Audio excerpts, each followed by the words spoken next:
The manhwa kicks off in a snowy mountain range, where we hear a man scoffing, calling someone a fool.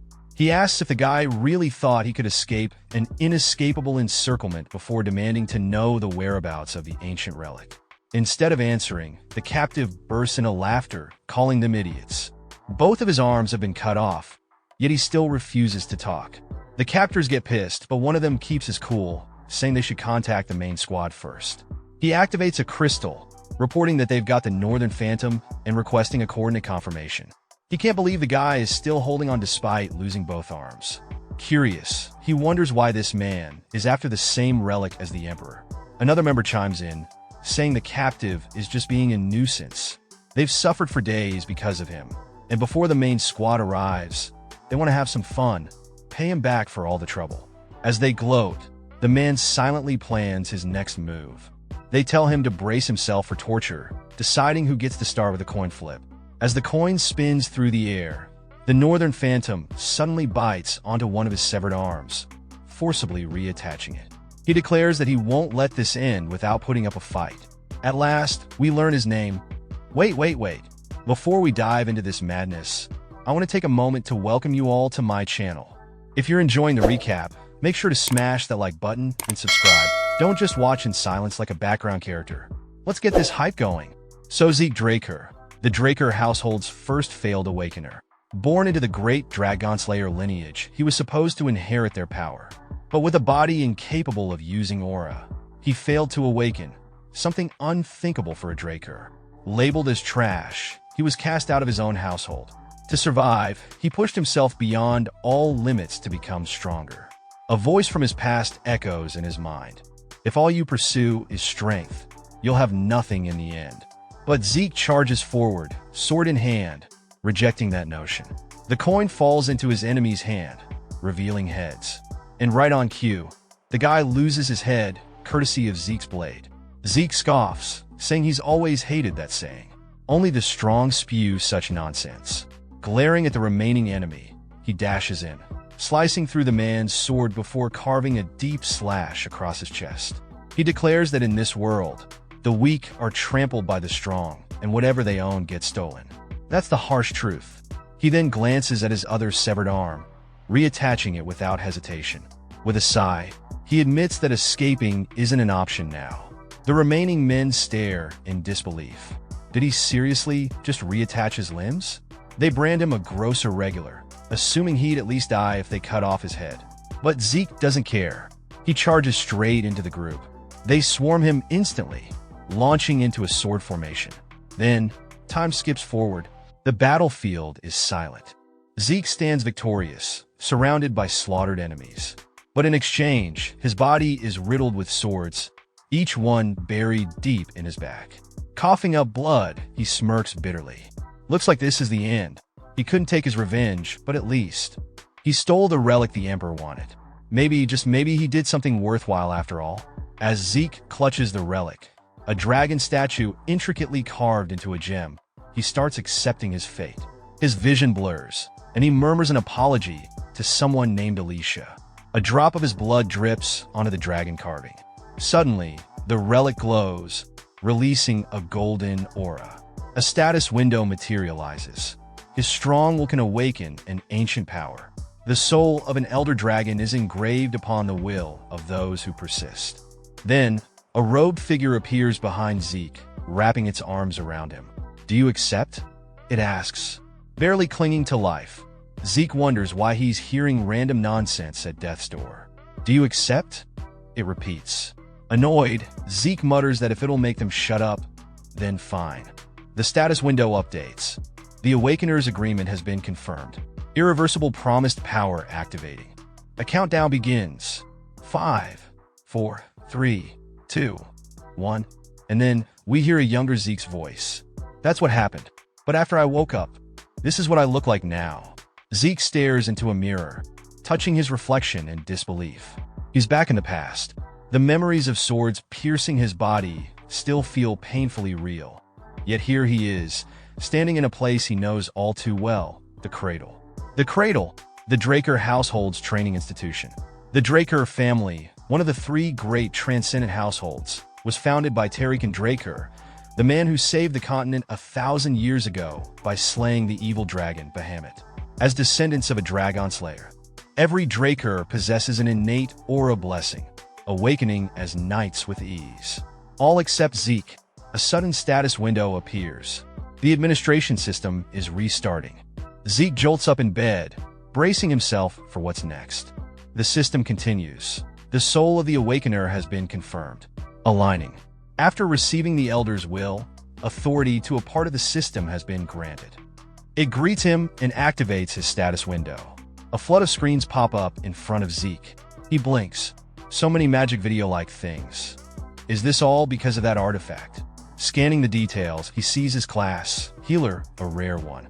Below it, a draconian skill that requires 10 points to unlock. Intrigued, Zeke shoves his hand through the screen, realizing it works just like a magic display. He can navigate through it seamlessly. One entry catches his attention, class skill, but it's written in Draconic, a long-lost language. His master once told him, in ancient times, people classified themselves into roles based on their strengths. Each class specialized in unique techniques, known as skills. And as a healer, Zeke now has access to his own specialized skill, healing. Zeke recalls that after his awakening, they trained him to the brink of death. But according to his status window, he's already a healer now. Curious, he decides to test it out. A bright light flickers in his hand. In his past life, he only awakened as a healer in his 20s, right after the Ether Hall was unlocked. Closing his eyes, he focuses, his body shrouded in a purple mist. Deep in concentration, Zeke suddenly opens his eyes. I knew it! My Ether Hall is already unlocked. Now it all makes sense. His trained body from the future is gone, but his skills and memories remain. Compared to before his regression, he's in a far better position. And if he wants to take advantage of this, he needs to figure out exactly what he has at his disposal. A sudden knock on the door startles him. Can I come in? The voice follows up. Don't bother pretending you're not there. Zeke panics. How the hell do I turn this screen off? Before he can figure it out, the man enters anyway. You're not even prepared yet? What are you thinking? Meet Decker, Zeke's exclusive servant. Zeke, still distracted, asks, prepared for what? But then he notices something.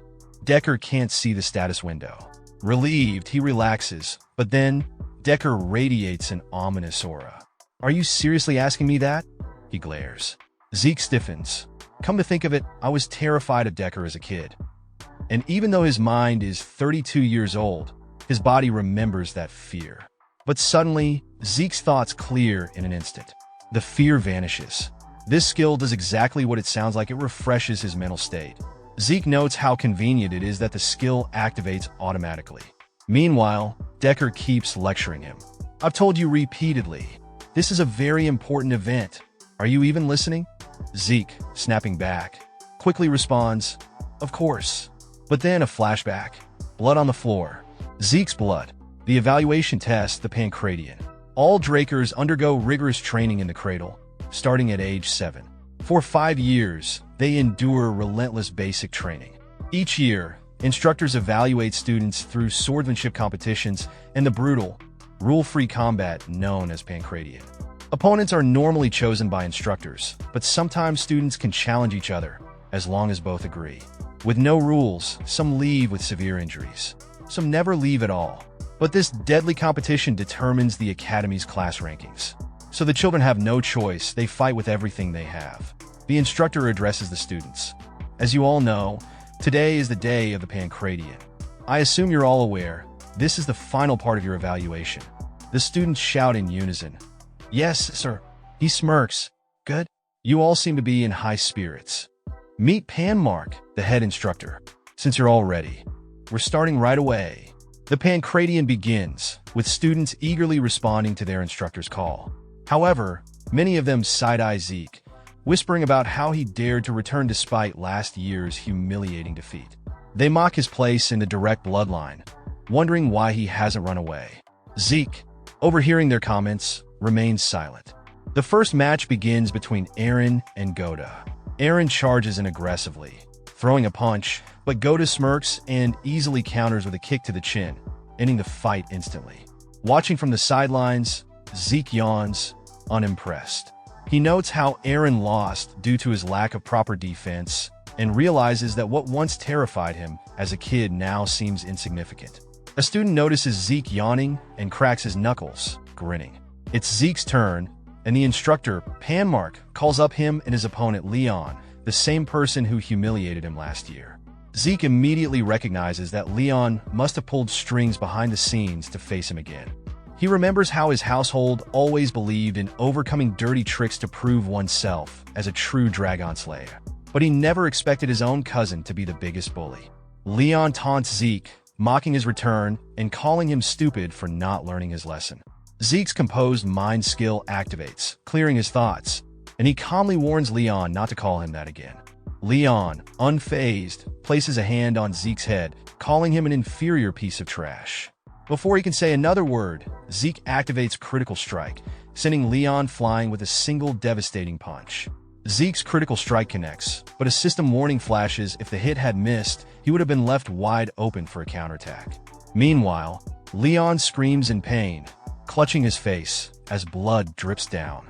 Zeke examines his hand, realizing that he only meant to knock him out, but his ether hull had activated on instinct, enveloping his fist. Panmark immediately steps in, demanding to know why Zeke attacked before the official signal. Zeke sighs, mocking the very idea, questioning who in their right mind waits for a signal in real combat. With a menacing smirk, he states that striking first always gives the advantage. Panmark breaks into a cold sweat, feeling an overwhelming bloodlust radiating from Zeke. Despite the damage, Leon insists he's fine, but Panmark isn't convinced, especially as blood pools on the floor beneath him. Still, Leon is determined to put Zeke in his place and demands the fight continue. Panmark gives the signal, and Leon charges in. At first, he tanks Zeke's attacks, realizing that while the first hit was terrifying, Zeke's follow-ups don't seem nearly as strong. He reasons that if he just keeps his guard up, Zeke isn't a real threat, except for his left-hand counter, which he knows to avoid.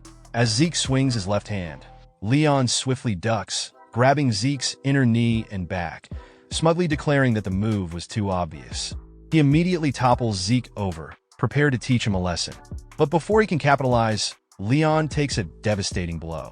Panmark is stunned, struggling to process what just happened. He sees Leon shaking uncontrollably, while Zeke, now on the ground, looks completely composed. He refuses to believe it, but Zeke's combat IQ is off the charts. When Leon dodged the counter and went for a takedown, Panmark was sure Zeke had lost. But in an instant, Zeke had driven his knee into Leon's chin, breaking free. Leon's mistake? Getting too confident and dropping his guard. The realization dawns. This isn't the same Zeke Draker they all knew. Leon feels a sinking sensation in his gut, unable to process why he suddenly can't do anything. Panicking, he tries to create distance, but before he can backpedal, Zeke crashes in with a brutal thigh kick. Leon staggers, desperately wondering how someone with such a small frame can hit this hard. Leon barely manages to stay on his feet, stomping down to stabilize himself before launching another punch. Meanwhile, Zeke is just glad he controlled his strength this time. Suddenly, another skill activates, heightened senses, sharpening his perception. As Leon's punch nears, Zeke sees it in slow motion and effortlessly dodges. The sensation feels familiar, and now that he has mastered controlling his ether, he moves with precision. The scene shifts into a metaphor of fabric weaving around Leon's hand as Zeke smoothly counters, using Leon's own momentum against him. With a powerful throw, he slams Leon straight into the ground, shattering the arena. The entire crowd, including Hanmark, is frozen in disbelief. But Zeke isn't done yet. Another skill activates, Precise Stab, and he drives his elbow straight into Leon's chest, the impact cracking his sternum. The skill targets weak points for critical damage, making the hit even more devastating. Raising his hand, Zeke coldly declares that even idiots need to learn their lesson, as he imbues his fist with aura. Leon barely manages to whisper stop, but Zeke ignores him, beating his face over and over while the crowd watches in complete terror. When he finally stands up, his hands drip with blood, and Leon is left in a broken heap. Looking around, Zeke smirks, telling everyone that this is the price of fucking around and finding out. Stretching, He casually remarks that he feels much better after sweating a bit, and even starts recognizing some of the faces in the crowd. Then, he calls them out, challenging anyone who has something to say to step forward. One student laughs while standing up, volunteering to fight. Zeke immediately recognizes him. Jacqueline Verdek, another cousin. As Jacqueline steps forward, Zeke taunts him, saying that fighting him alone would be boring. Instead, he also calls out Jacqueline's servant, Liam Stone, saying that only together would they make it a fair fight. Jacqueline, insulted, asks if Zeke is mocking him, and Zeke doesn't hesitate to confirm it. Jacqueline grows furious at the insult, but soon, both he and Liam step onto the stage. Panmark warns Zeke not to attack before the match starts, but Zeke just smiles, saying that it's interesting to see Liam again. In Zeke's past life, Liam was merely Jacqueline's servant at the academy. However, his future was far greater. Despite being a distant relative, Liam was denied proper education and had to beg for a spot in Valhalla Academy's higher division. Rejected, he eventually joined the Knight Order of Berenanon, a small nation. But when Berenanon fell, Liam turned to mercenary work. As the world plunged into chaos, people flocked to the strong, and Liam, through sheer grit, rose to prominence. He eventually united 3 of the largest mercenary groups, earning the title Mercenary King. The Empire itself hired his forces, leading him into the Continental Wars, where he and Zeke's Northerners clashed as enemies. However, this time, history will change. The moment Panmark says start, Jacqueline launches a surprise attack, aiming to end things quickly. It looks strong, but before it can land, Zeke catches his fist with ease. Jacqueline is shocked, but Zeke simply reminds him, "I told you to come at me together." Furious, Jacqueline growls, asking if Zeke really thinks he'll just fall for his cheap tricks. He immediately follows up with an overhead kick, but as soon as his leg makes contact, he winces in pain. Zeke had blocked the kick with his elbow, smirking as he tells Jacqueline, "You should have looked properly before kicking." Jacqueline instinctively glances at his leg, a fatal mistake. Zeke bursts forward, shaking his head in disbelief. "You're looking away again in a fight? Seriously?" He imbues his fist with aura, and Jacqueline panics, raising his hands to block. But Zeke just grins. "You're way too scared." Instead of throwing the punch, he switches it up, low-kicking Jacqueline's already injured leg. Jacqueline stumbles, completely unable to predict the feint. Before he can recover, Zeke shifts outside his guard and delivers a brutal punch to his gut. Jacqueline spits up blood, his body collapsing. As he writhes on the floor, he croaks out a desperate order, "Liam, kill this asshole." Across the arena, Liam Stone slowly removes his hands from his pockets. Zeke narrows his eyes, muttering, "How the hell is this dude 12? He's built like a damn war veteran." But the biggest problem? Liam's reach. If Zeke lets him attack first, he won't be able to do anything. Before Liam can make a move, Zeke charges in. Using aura to boost his speed, he starts throwing rapid jabs, shouting, "I have to take the lead." The two start weaving across the arena, Zeke unleashing a skill called Slash, a barrage of lightning-fast attacks aimed at overwhelming the opponent's vision. The students watching are still in complete disbelief. Even Panmark is stunned, mumbling, "Of course they're reacting like this. They've never seen anything like it." After all, Northern fist-fighting techniques aren't practiced in the Midlands, where swords reign supreme. He wonders, how does Zeke know it? Meanwhile, Zeke's entire body throbs in pain. "Damn it," he mutters. "I can't believe how trash this body is. I'm already winded." But that's not his only problem. Liam's monstrous physique is proving to be a nightmare. He's not dodging. He's not countering. He's just tanking every single hit. This doesn't make sense. In the past, Liam was aggressive, a relentless fighter. Why is he just standing there? Then, Zeke notices something disturbing. His own hands are bleeding. His body is at its limit. But now that he understands Liam's strength, he knows how to break through. "I'll take him down through his guard." Zeke starts charging up a devastating attack, while Liam stays cautious, watching carefully through his guard. Then, Zeke dashes in with a punch so powerful it generates a shockwave before it even lands. But Liam dodges it, easily. Zeke's eyes widen. He dodged it. He shouldn't even be able to see ether with his eyes. Everyone here has some freakish sixth sense. Before Zeke can react, Liam grabs his arm and waist, roaring as he spins, preparing to throw him. But in that moment, crack, Liam suddenly freezes as a sharp pain explodes in the back of his skull. Zeke had driven his knee straight into the base of Liam's head. Taking advantage of the moment, Zeke grabs onto Liam's arm. His heightened senses activate, and time slows down as he executes a perfect flying armbar transition into a triangle choke. But even with his arm trapped, Liam is still standing. Liam starts to cough, his breath ragged. Zeke smirks, tightening his hold. Doesn't matter how strong you are, can't do much if your brain ain't getting oxygen. But before he can finish the choke, a sharp pain explodes in his side. Liam is ripping into him. Blow after blow, his massive fists crash into Zeke's ribs, digging deep. Blood spurts from Zeke's mouth, but he just grins through the pain. Oh, you want to struggle? Fine by me. Both fighters lock eyes, neither willing to submit. Zeke tightens his grip around Liam's throat. Liam keeps wailing on his ribs. The brutal exchange continues, both refusing to back down. Some of the students watch in fear, while one of them, a female student, smirks, enjoying every second. Even Panmark is too entranced to look away. Finally, Liam's hands go limp. He collapses unconscious. Zeke gasps for breath, releasing his grip. Blood drips from his stomach, staining his uniform. The female student who was watching with excitement chuckles. Oomph, I expected at least this much from him. That just makes taking him down all the more worth it. The other students whisper amongst themselves, wondering if Zeke will even be allowed to fight again after such a brutal match. Some time later, I heard you were injured. Zeke looks up to see Decker walking toward him. You okay? Decker asks. Zeke shrugs. Yeah, I'm fine. Decker hesitates before asking, if it's not too much, could I check your pulse? Zeke narrows his eyes. You just want to see if I've awakened my aura, don't you?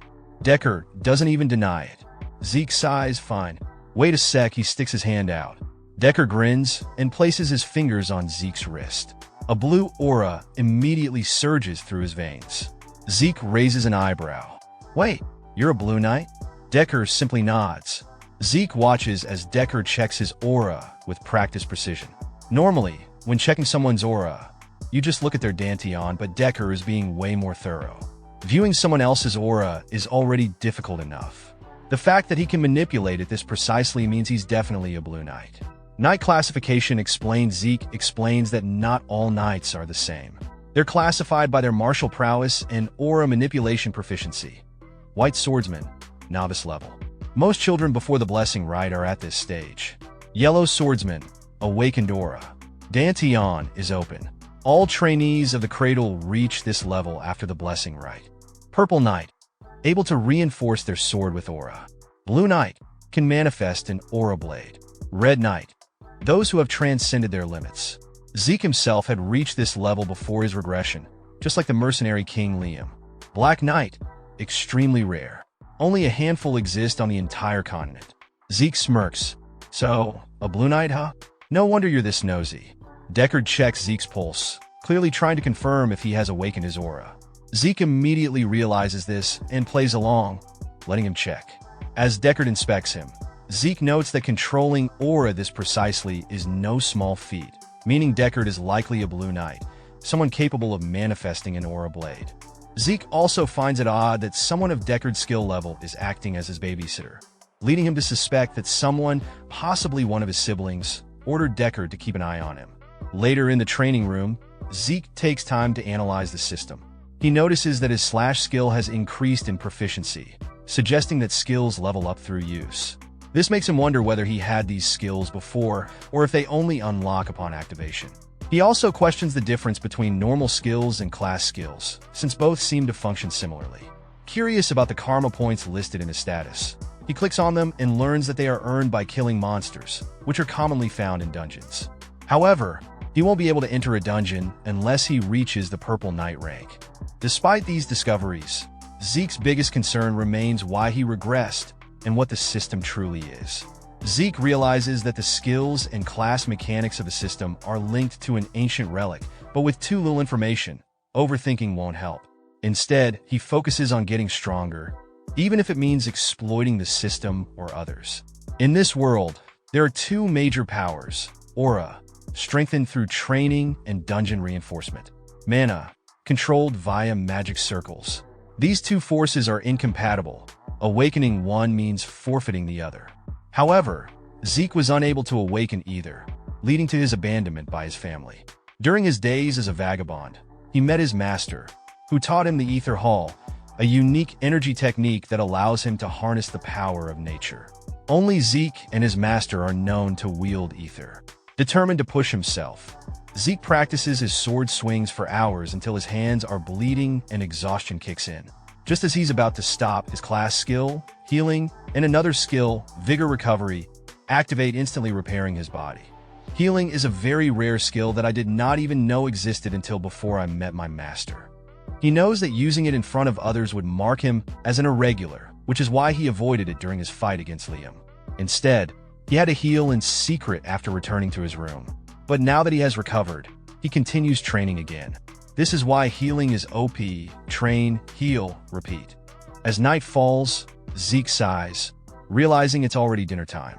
He wonders how he'll explain the marks all over the training area to Decker. A week later, at the Cradle cafeteria, students gossip about Zeke's dramatic transformation. Some speculate that he learned black magic, while others are excited that he's humbling the top students.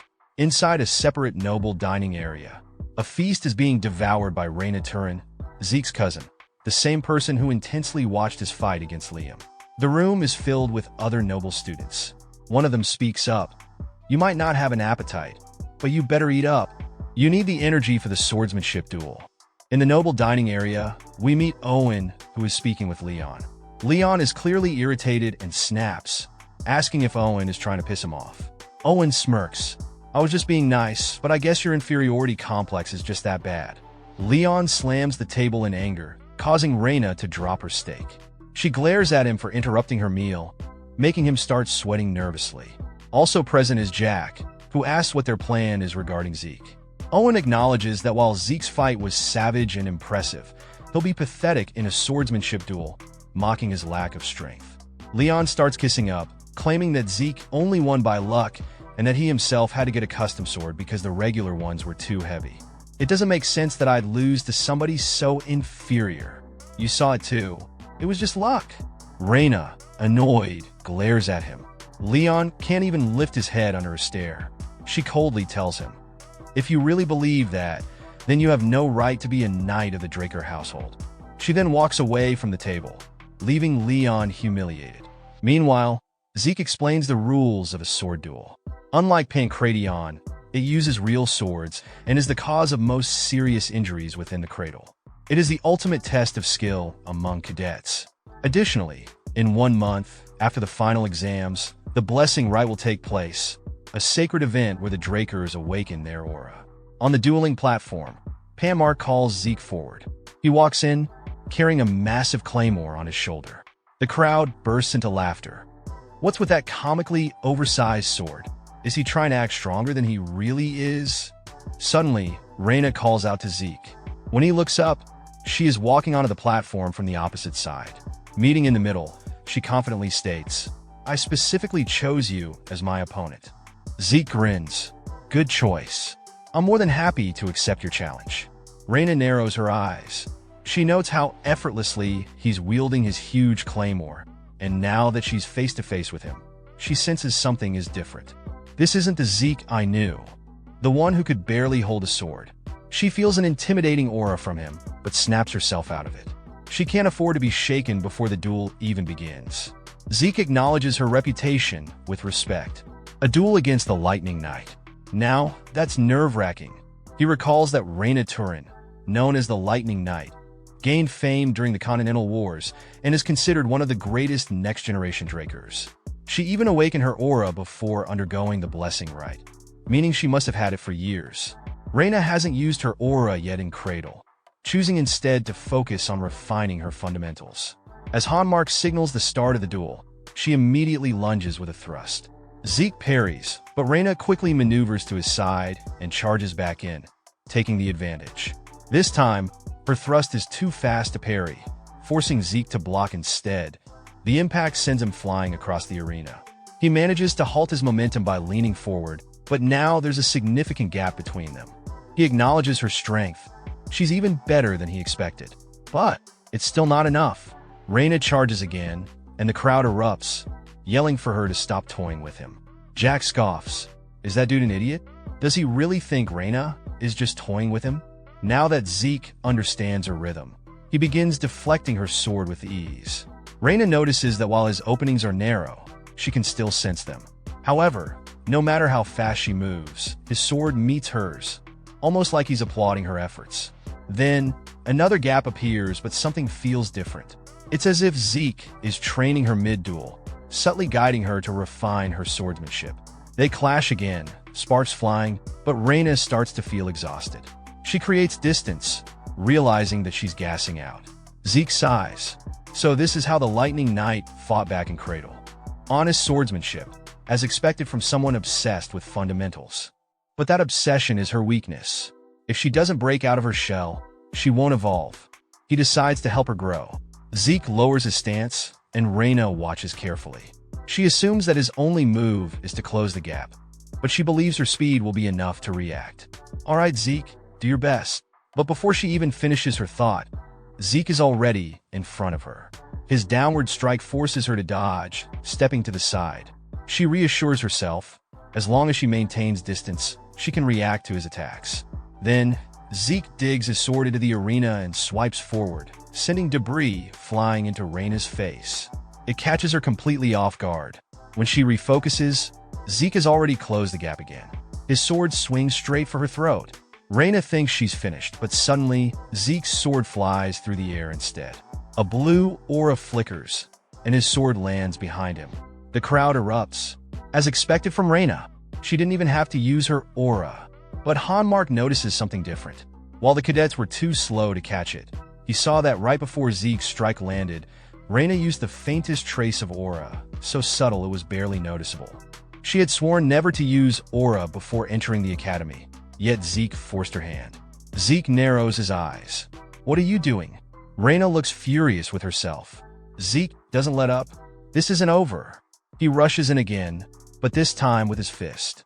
Domestic violence, no jutsu. His punch lands directly on Raina's throat, making her cough up blood and drop to her knees. Leon screams in outrage. This is a sword duel. We won't stand for such cheap attacks. The crowd turns on Zeke, shouting about how a knight abandoning his sword is disgraceful, declaring that this is Raina's victory. Zeke's victory stuns the crowd, but while others shame him for abandoning his sword, he doesn't care he won. Raina struggles to stand, and Zeke asks if she wants to continue. She insists, I haven't lost yet. You only struck me because I let my guard down. But then she realizes what she just said, stopping herself. If it was a dagger and not your bare fist, I definitely would have died. Swallowing her pride, she concedes defeat. Owen and the rest are stunned. Just weeks ago, Zeke was seen as human scum.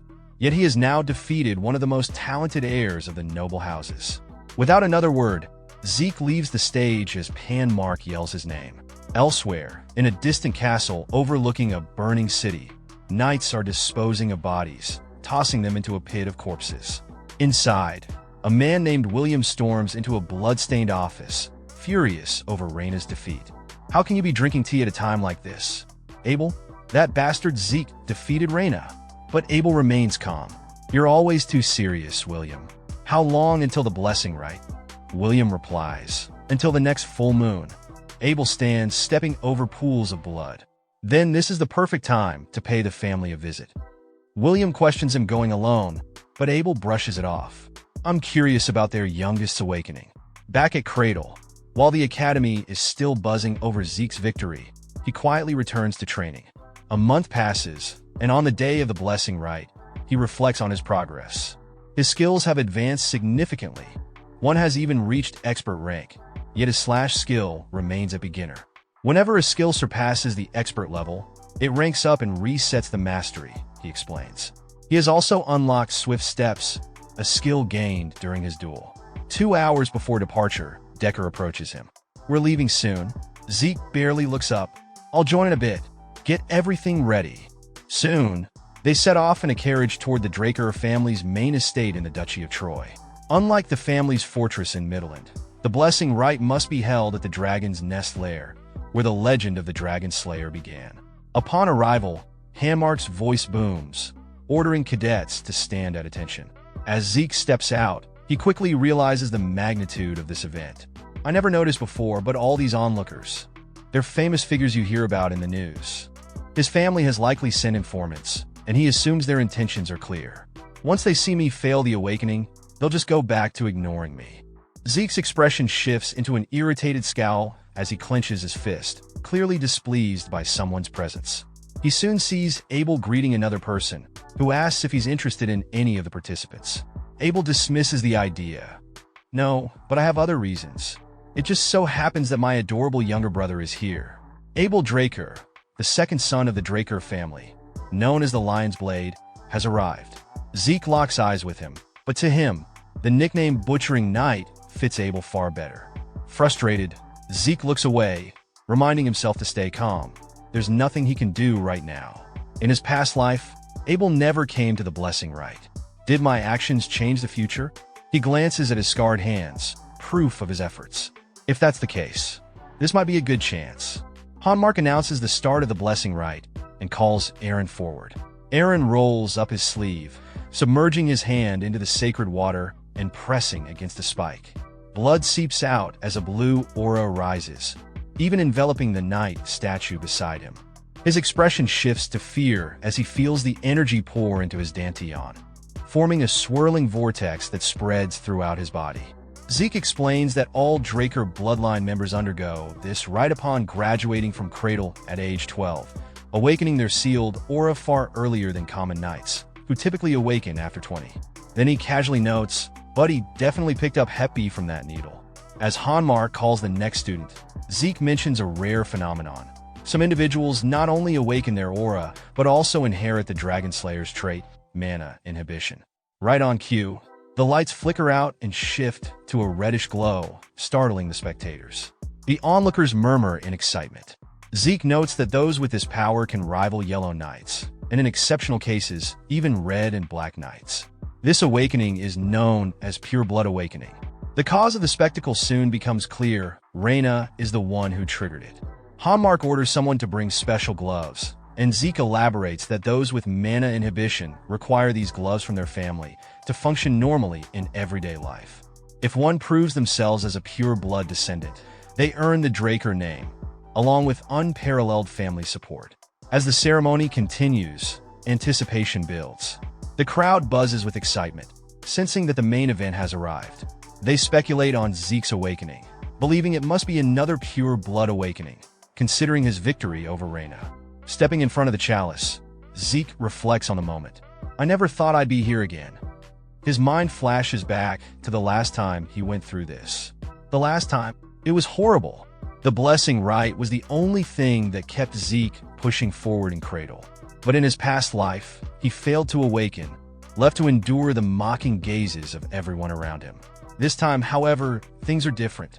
He can heal, manipulate ether, and most importantly, he stood up for himself rather than surrendering. Determined, Zeke addresses the chalice. "Take care of me this time." He plunges his hand into the water, blood spilling out. The knight statue begins to move slightly, causing a ripple of surprise, only for it to suddenly stop. Confusion spreads among the spectators. This has never happened before. Even Abel watches in silence. Zeke, however, is furious. "I knew it. Nothing would have changed." He realizes he let himself get too confident because of Abel's presence. The crowd erupts into murmurs, questioning if he failed his awakening. Maybe the cursed blood isn't enough. Doubts spread. How did he even beat Raina? Must have been a trick. Zeke scoffs. These people never change. But he doesn't care. There are plenty of ways to get stronger outside of an awakening. Then, unexpectedly, his status window appears with an apology. It states that an error caused a delay in processing. Zeke is confused. What does that mean? The system explains that missing information from his identification terminal has been located and must be updated. As the update completes, the terminal identifies his talent as healer and confirms that his class is now unlocked. Zeke's eyes widen. No way. He turns around just in time to see the statue glowing. The red light from Raina's awakening now surges from the statue, marking him as a pure blood awakening. But unlike the others, his start's red instead of blue. Yet from Zeke's perspective, something is different. A yellowish hue flickers within the red.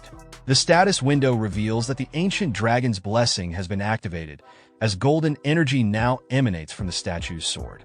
Abel remains expressionless. The status window continues, announcing the awakening of the fighter's blood and revealing that it has fused with his existing talent to create a unique class, the Immortal. Zeke is stunned. What the hell does that mean? The spectators are equally confused. They question the golden light, unsure if this is even a pure blood awakening anymore. However, since there was red light involved, they assume it must be. Zeke knows they'll have doubts, but speaking up now would only make things worse.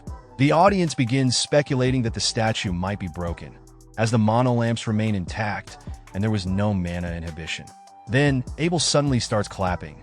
Why so serious? We've had 2 pure blood awakenings in one batch. That's something to celebrate. The onlookers instantly shift their tone, fear flashing across their faces. They immediately agree and start clapping along, calling it a blessing. Abel shouts, demanding to know what Panmark is doing and ordering him to get a glove for the newest member. Panmark quickly obeys. As soon as Zeke puts the gloves on, he comments that they're actually quite heavy. Walking away, he notices Abel watching him with a smile. Zeke knows his intentions are obvious, but accepting his help is the last thing he wants to do. Now, the entire situation feels like shit. Panmark announces the end of the blessing rite, declaring a celebratory party where everyone is invited to enjoy themselves. Instead of joining, Zeke decides to head to the training room. Before he gets far, Abel calls out to him. Zeke, surprised, slowly turns around, admitting he didn't expect him to be here. Abel asks where he's going before the party even starts. Then, Abel congratulates him on his pure-blooded awakening, sticking out his hand for a handshake. Zeke laughs awkwardly, wondering why Abel wants to shake hands. But he knows refusing it outright would expose his hostility, so he decides to play along until, just as he's about to extend his hand, a flashback of a massacre freezes him in place. He pulls his hand back. Abel, momentarily speechless, laughs it off. Well, this is awkward. Zeke, however, tells himself that even if it's just a safe face, he can't shake hands with a scumbag like this. Abel, accepting the situation, simply shrugs. It can't be helped. Instead, he pats Zeke on the shoulder. Guess I'll have to settle for seeing your face. See you again. As Abel walks off, Zeke mutters, "You definitely will." His expression is filled with rage. At the party, everyone is buzzing about the 2 new purebloods, still reeling over Zeke's golden light. It's the first time something like this has happened. Initially, they thought it was a failed awakening, but now, curiosity grows. Where is Zeke? Meanwhile, Zeke strips off his clothes and sighs. I thought I was going to suffocate in there. Then a new thought crosses his mind. Why is he completely fine? Every pure blood awakening results in mana inhibition, which proves their opposition to the dragons, the source of mana. This ability makes it impossible for a pure blood to interact with mana power devices, hence the need for House Draker's special gloves.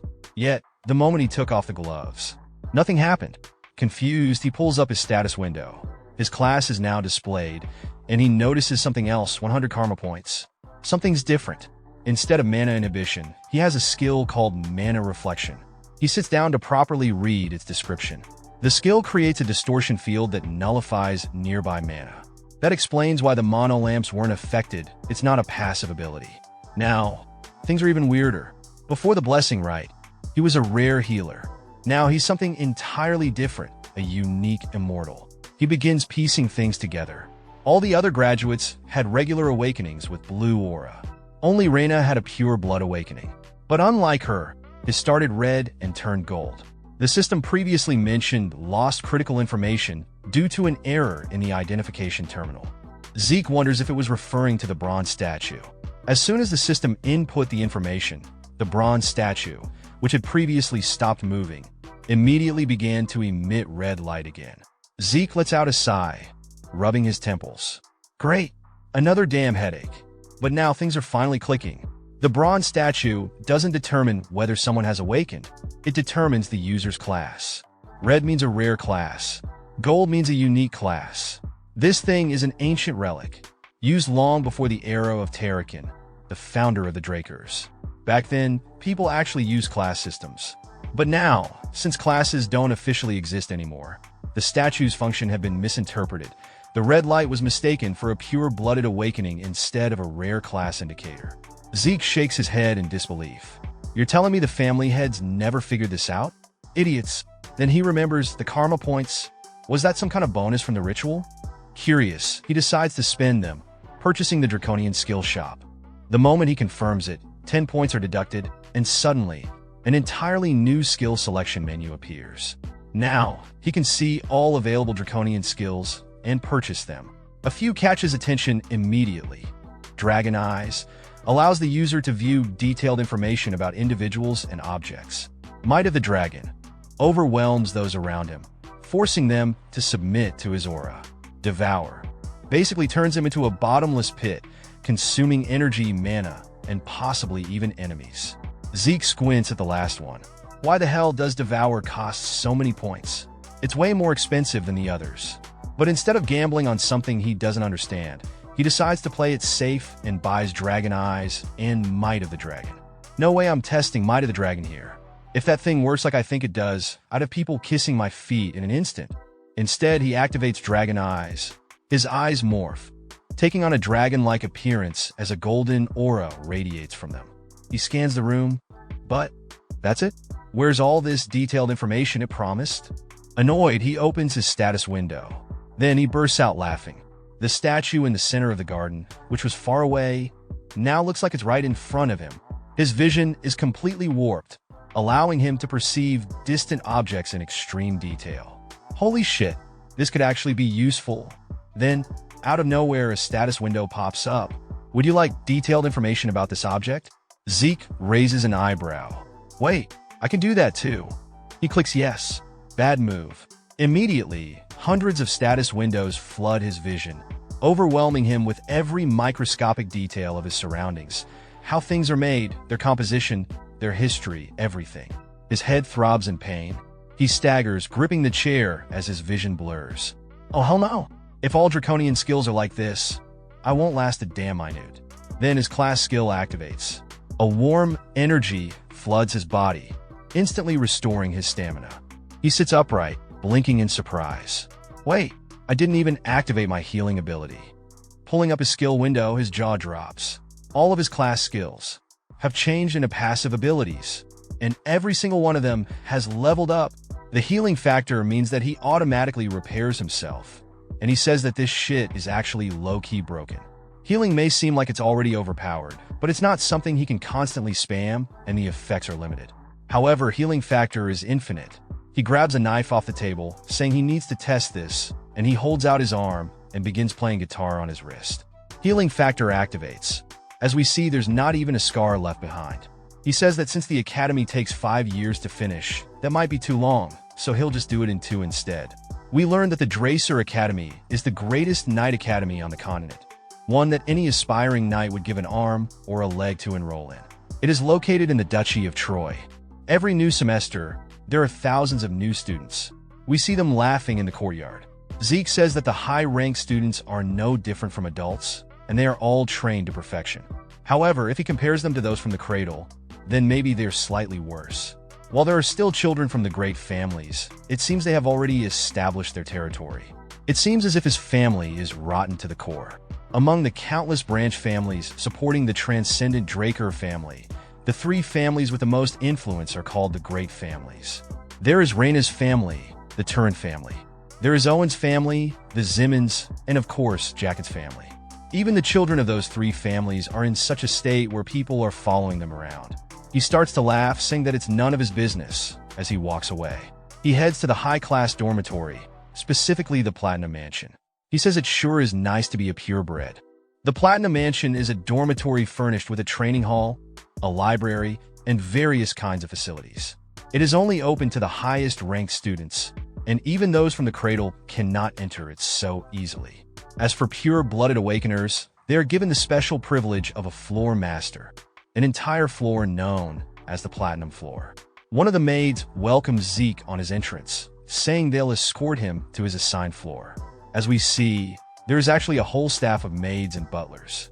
Zeke sighs, saying that this is a bit too much, even if he is pure-blooded. One of the butlers tells him that Decker is waiting for him in his room. Zeke asks what he wants, and Decker says that he's come to deliver something. Zeke notices a box on the table and immediately puts them on, saying it is different from the other tempering gloves that he had before, and Decker says it's a relief he likes them. Zeke says that since he's got new gloves, he would like to get a new sword too, asking Decker what he thinks. Decker tells him that is an excellent decision, and because the Duchy of Troy is close to the Giant's Mountain, it is abundant with good quality iron and excellent craftsmen. It's to the point where people say that the first weapon of the Academy alumni is always a Trojan. Decker says that he's going to go search for a decent craftsman, but Zeke says that's fine, as he has one in mind, and he'll go in person to set up an appointment, as he hands him a note. Decker squints at the name on the document, Galleon Halberd. Never heard of it, but orders are orders, so he rolls with it. Before he leaves, he shoots Zeke a look. Classes start tomorrow. You better review those documents I laid out for you.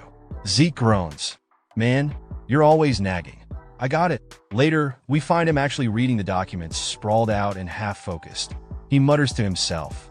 Platinum floors completely isolated. Huh? That means I've got way more freedom to refine my draconian skills. Knock, knock.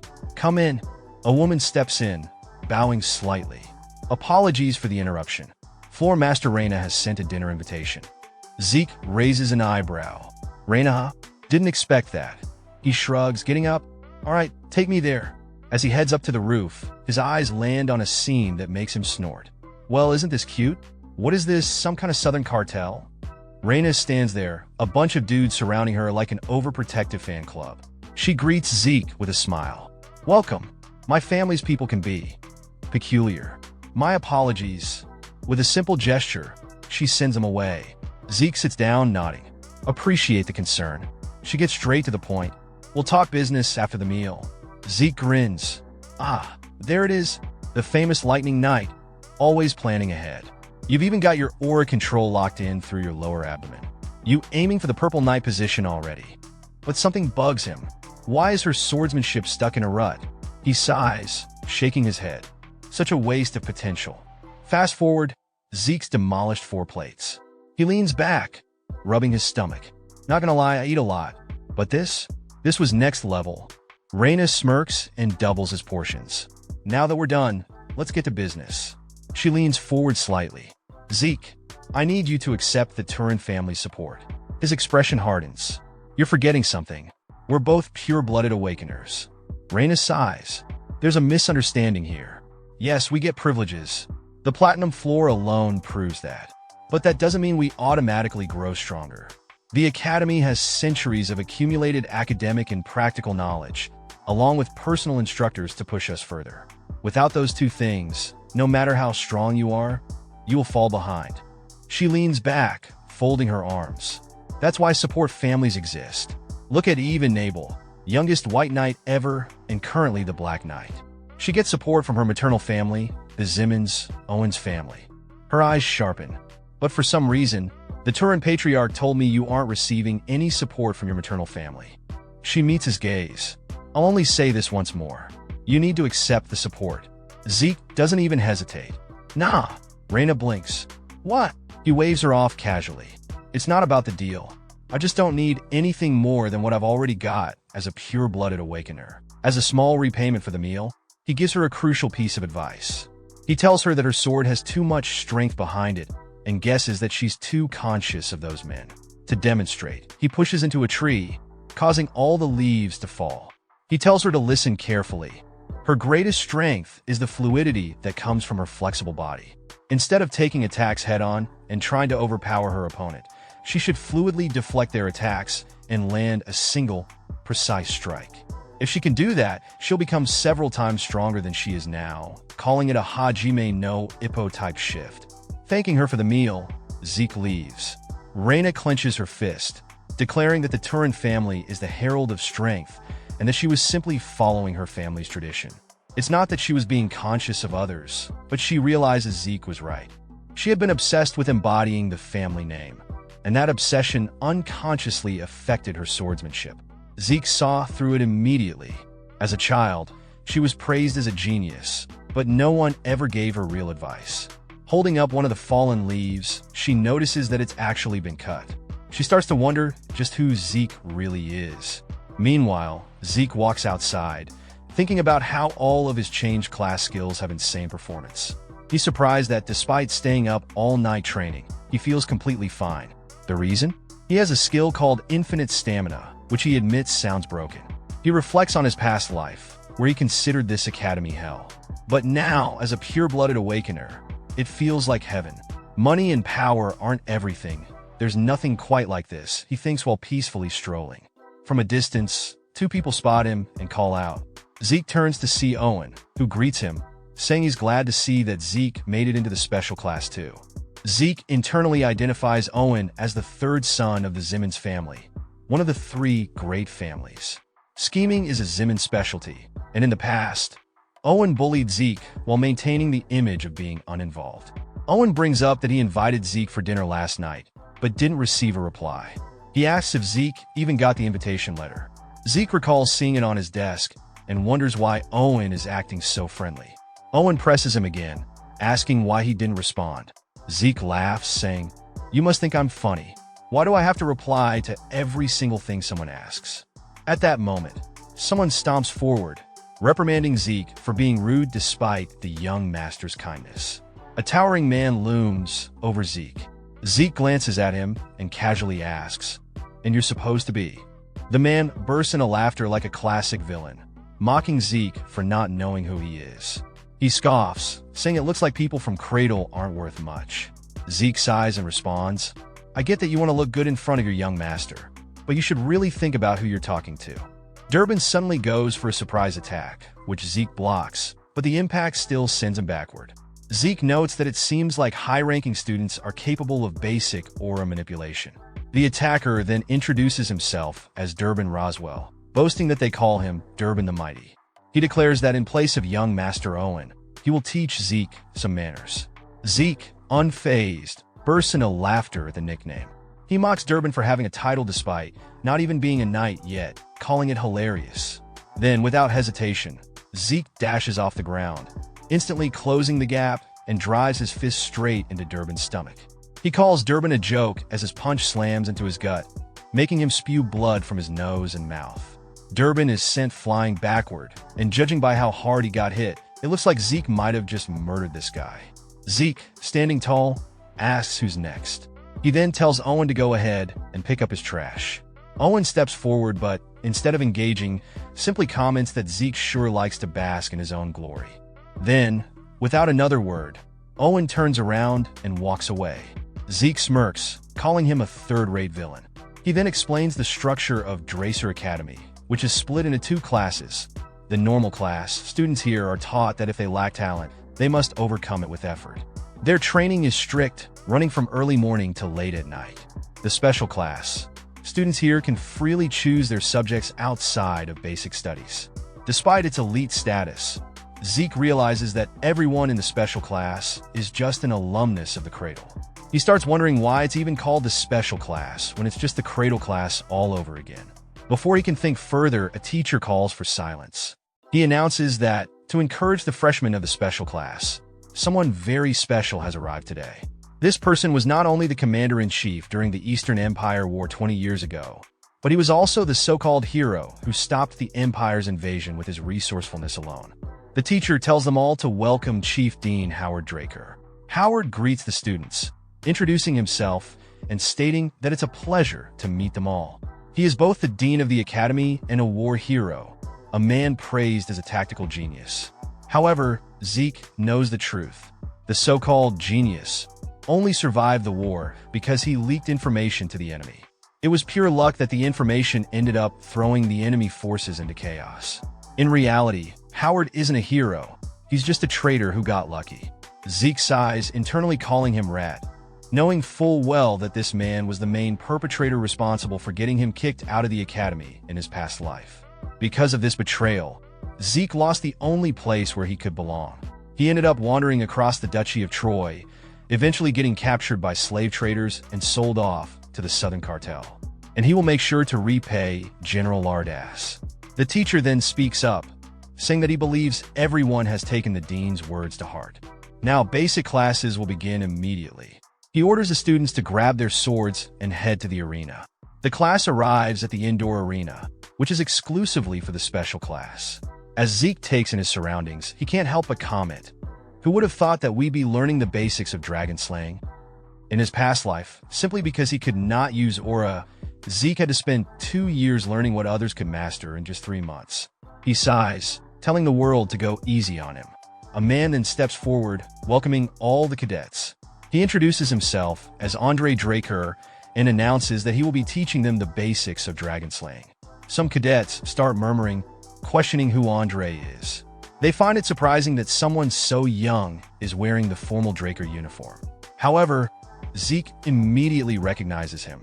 Despite not being a pure-blooded awakener, Andre graduated early from Dracer Academy. Not only that, but he also graduated from Valhalla as valedictorian. He's a once-in-a-century genius who was awarded the Draker name, even though he isn't from their lineage. Zeke acknowledges that even within the special class, the competition really is on a different level. However, Andre is also very famous for being extremely inflexible. Suddenly, Andre releases bloodlust, demanding silence. He tells the class that if they're done yapping, they need to draw their blades. As the students comply, Andre notices something unusual. He looks at Zeke and questions his comically large sword. Without missing a beat, Zeke whips it out, spinning it around and even showing off some tricks. He confidently declares, "As you can see, this is the sword I'll be using." Andre looks pissed. He immediately tells Zeke to step into the arena. He then asks if Zeke isn't aware that he should pick a sword that suits his body. Zeke sighs, admitting to himself that he knew this was going to happen. But he just wanted to stand out when drawing his sword. Now that he has Andre's full attention, Zeke taunts him. "I'm sure I can beat you with this sword." He insists that it'll just be faster to show him. Andre, already irritated, releases even more bloodlust. But thanks to Zeke's class skill, his mental state is unbreakable. Andre draws his blade, stating that he understands Zeke wishes to learn with his body. Zeke grins, glad he bit the bait. Andre then declares that if his blade so much as touches Zeke's body, he won't just be exempt from punishment for his rudeness. As we see a rose-colored aura forming around his blade, suiting his nickname, Andre announces that Zeke will also be exempt from the Dragon Slaying Basics class. Andre then clarifies that he does not plan on using aura against the cadets. Meanwhile, Zeke is more than happy about getting a class exemption. Since he already knows Andre's weakness, he's confident that he can beat him. However, with Abel watching him closely, it would be dangerous to attract too much attention like he did back at the cradle. So instead of winning outright, Zeke decides to simply graze Andre's clothes and lose. Zeke readies his blade, telling Andre that he's ready before dashing forward at full speed. In the blink of an eye, he slices toward Andre's neck, but Andre effortlessly deflects it. Zeke smirks, as expected of a Blue Knight. This isn't going to be easy. Sparks fly as Zeke keeps bouncing around, striking from different angles. But this isn't the same technique he used against Raina. Meanwhile, Andre hasn't even moved a single step. The cadets watching are in shock. An official knight really is on a whole different level. Zeke hasn't even managed to graze his clothes for the last 30 minutes. Zeke then distances himself from Andre. Meanwhile, Andre's hand starts to shake. Annoyed, he asks, "What's the deal with your ridiculous stamina?" Even though he's suppressing his aura, he's still losing to a cadet. He sighs. The existence of pure bloods truly is unfair. Zeke casually responds, saying, "Your stamina is just as bad as always. And suppressing your own mana isn't helping either." After all, the Draker family's aura cultivation method is known for being extremely unique. They must activate their aura during training, daily basic tasks, and pretty much every second of every day, maintaining it as naturally as breathing. In other words, for Andre, it's like he's been holding his breath this entire time. And on top of that, unique total swordsmanship is draining his stamina even further. With one strong strike, Andre sends Zeke flying backward. As Zeke crashes down, he mutters, "Losing like this doesn't help." Zeke readies his blade and tells Andre that he's ready, then dashes forward. He swings toward Andre's neck in a blink, but Andre deflects it. Zeke acknowledges that, as expected of a Blue Knight, this isn't going to be easy. Sparks fly as Zeke bounces around, continuously attacking, while Andre hasn't moved a single step. The cadets watching remark on how strong an official knight is, noting that Zeke hasn't even managed to graze Andre's clothes for the last 30 minutes. Zeke then distances himself from Andre, noticing his hand is shaking. Andre questions Zeke's ridiculous stamina, saying that even if he is suppressing his aura, he can't believe he's losing to a cadet. He remarks that pure bloods are truly unfair. Zeke thinks that Andre's stamina is as bad as always, and suppressing his mana isn't helping. The Draker aura cultivation method requires activating aura constantly, meaning for Andre, it's like he's holding his breath. His unique total swordsmanship also depletes his stamina even further. Andre then sends Zeke flying backward. Zeke acknowledges that losing like this doesn't feel quite right. Since there's no other choice, he has to force Andre to use aura. Zeke attacks with an overhead swing, which Andre blocks. Zeke notes that creating easily handled situations is useless. He needs to push Andre into an extreme situation that will make him subconsciously use aura. As he flips through the air, he lands back on his feet and dashes forward again. Andre is surprised and recognizes Zeke's movement as swift steps, questioning how a cadet could be this fast. Zeke bounces around the room at high speed. He then activates critical strikes above Andre's head, while Andre is still wondering how a cadet knows swift steps. Andre turns, meeting Zeke's gaze, and feels like he's about to be injured. Blue aura envelopes his feet as he backpedals. As he prepares for a counterattack, he uses dragon-slaying arts, first chapter, Sky Slice. Aura wraps around his blade as he swings down towards Zeke. Zeke smiles while putting his sword up, blocking the attack. He gets sent flying away. Owen and his gang are smiling, while Raina looks worried. Zeke's sword now has a giant dent, almost on the verge of breaking.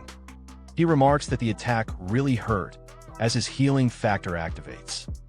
He then says now he can collapse, letting go of his sword. Andre, realizing what he has done, sheathes his blade and walks away, saying that Zeke no longer needs to attend class. Frustrated, he asks if anyone else wishes to be exempt. Nobody speaks up. He then releases more bloodlust and takes their silence as a no. He orders them to lift their swords and says they're going to start from the beginning. Zeke wakes up in the hospital and says that it was an Oscar-winning performance. Even though he didn't graze Andre's clothes, he still got him to use aura. Andre got disciplined, and Zeke got free time, so it was a win-win. He notes that Andre's Sky Slice was the most basic move of the dragon-slaying arts, but since it came from a Blue Knight, its force was incredible. Even so, Zeke knows that he can still beat a Blue Knight, thanks to his limitless stamina and healing. But this isn't enough. If he wants to live freely, he needs unrestrainable power, power that won't let him submit to anyone. As he thinks about this, a drunkard appears beside him, saying that he must be Arthur's youngest son. Zeke is surprised and asks who the hell this hobo is. The man comments that Zeke's eyes aren't the same as Arthur's. Zeke wonders who he is, noting that even though he reeks of alcohol, he can't smell any beer. The man then calls Arthur an arrogant bastard, which makes Zeke question him further. Zeke asks who he is, but the man instead asks how Zeke did that earlier. He then chugs more beer, and Zeke asks what he's talking about. The man sets his glass on the table and asks why Zeke is feigning ignorance. He points out that Zeke suffered an internal wound earlier, but healed instantaneously, questioning how that was possible. Zeke wonders if the man caught on to his healing factor, but his mental block skill activates. He reminds himself not to fall for it, as there's no way someone at the academy would know about healing. So he tells the man he doesn't know what he's talking about. The man questions why Zeke is keeping up the charade. Then, without warning, the man swings his hand towards Zeke's head, almost cutting it off without a sword. Zeke wonders if the man is an assassin and quickly grabs the bed sheets, throwing them forward to block the man's vision. The man compliments Zeke, saying he's got tricks. Zeke's instincts scream at him that if he doesn't kill this man, he will be the one to die. He immediately uses swift steps, precise stab, and critical strike all at once. However, The man doesn't even dodge. He simply grabs onto Zeke's blade. Zeke realizes he's in serious trouble. The man remarks on Zeke's ability to adapt, saying it's almost like he was a mercenary. He glares at Zeke, while Zeke wonders why the final boss has appeared. The man then moves the bedsheet aside as Zeke backpedals. Zeke wonders who this guy is and why he called him a mercenary, thinking that maybe he knows something about his past life.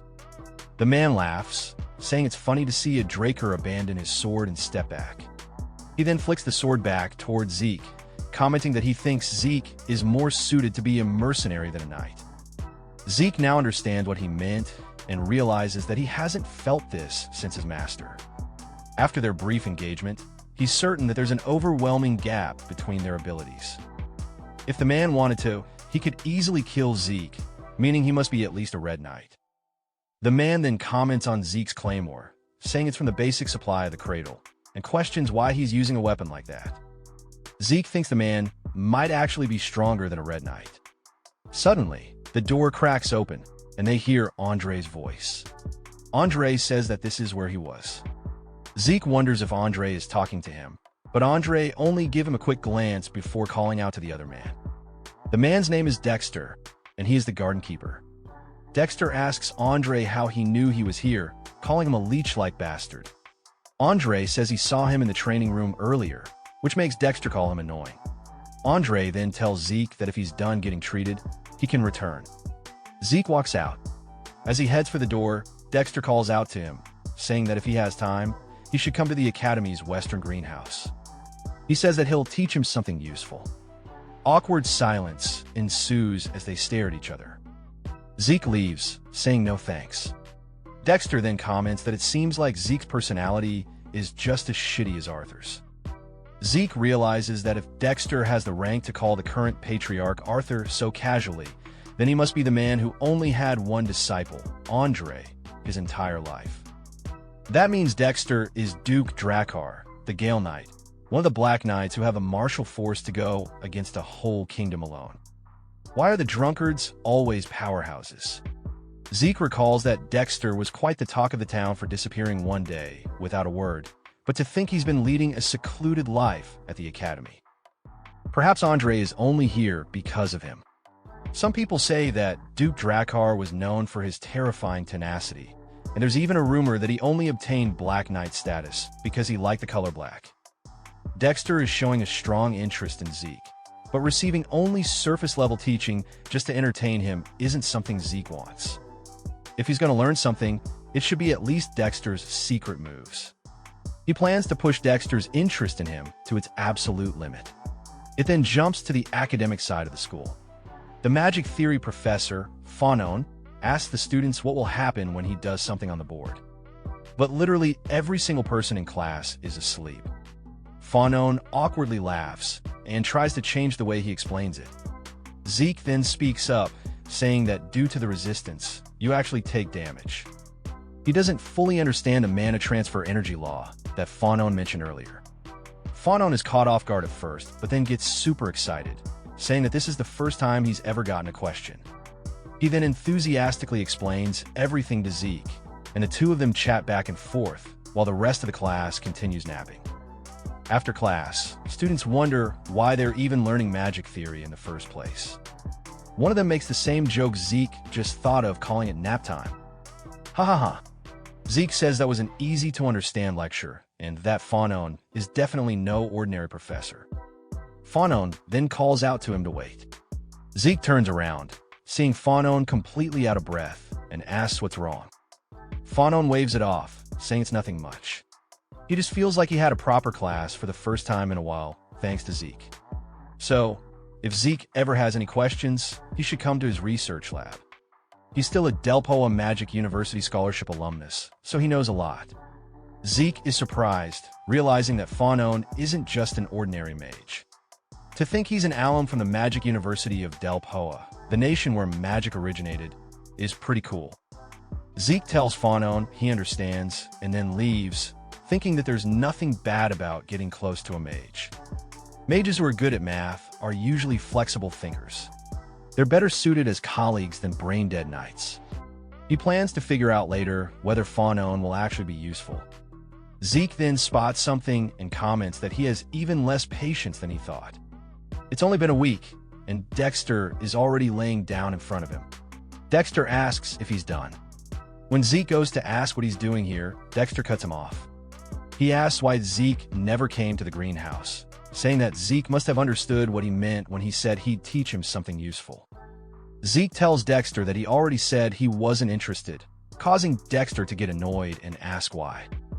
Zeke says that he can tell Dexter is incredibly talented, but he's busy with individual training right now. Dexter laughs, agreeing that of course Zeke can't slack off on personal training. Then, he teleports behind Zeke, asking if that's really what he thought he would say. As soon as Zeke notices, he goes to turn around, but it's too late. He gets hit with the "Does this rag smell funny to you?" When he slowly opens his eyes, he says he didn't think he'd get knocked out, and that a week was probably too long for Dexter. He starts walking around, realizing that this must be the Western greenhouse. Dexter asks if he's fully awake, only for Zeke to ask if he abducted him. Dexter says he prefers the term surprise adoption and admits that he is interested in him. Zeke says he's not even hiding it anymore, so he must be quite impatient. Zeke then activates swift steps and starts running away, saying that it's not time yet. Dexter cuts him off, jump scaring him. Zeke backpedals to create distance and find another way out, but bumps into Dexter, who is now behind him. He tries once more, but again he can't react in time as Dexter's hand appears in front of his face, causing him to stop. Zeke realizes that he's being toyed with, and that he needs something to light the fire. He asks Dexter what about him has drawn his interest. Dexter says that he already told him he was curious about how he healed instantly. Zeke starts a grin, saying that he can't believe that's actually what bothered him. He says if Dexter is that curious, then he should make him answer. Dexter thinks for a second and then disappears. Zeke has no idea where Dexter even went. As he starts looking around, a sword flies in from seemingly nowhere. Zeke spots it and sidesteps it, but that's not all. He grabs onto the handle, asking Dexter what he's doing. Dexter says that Zeke told him to force him to answer, but that's too easy. So, he wants to make a bet. He'll give him the same bet, the same thing that Andre gave him. Zeke says, like master, like disciple. Dexter warns him that if he gives up on this duel, he has to tell him every single thing that he is hiding. We hear the sound of something getting absolutely destroyed.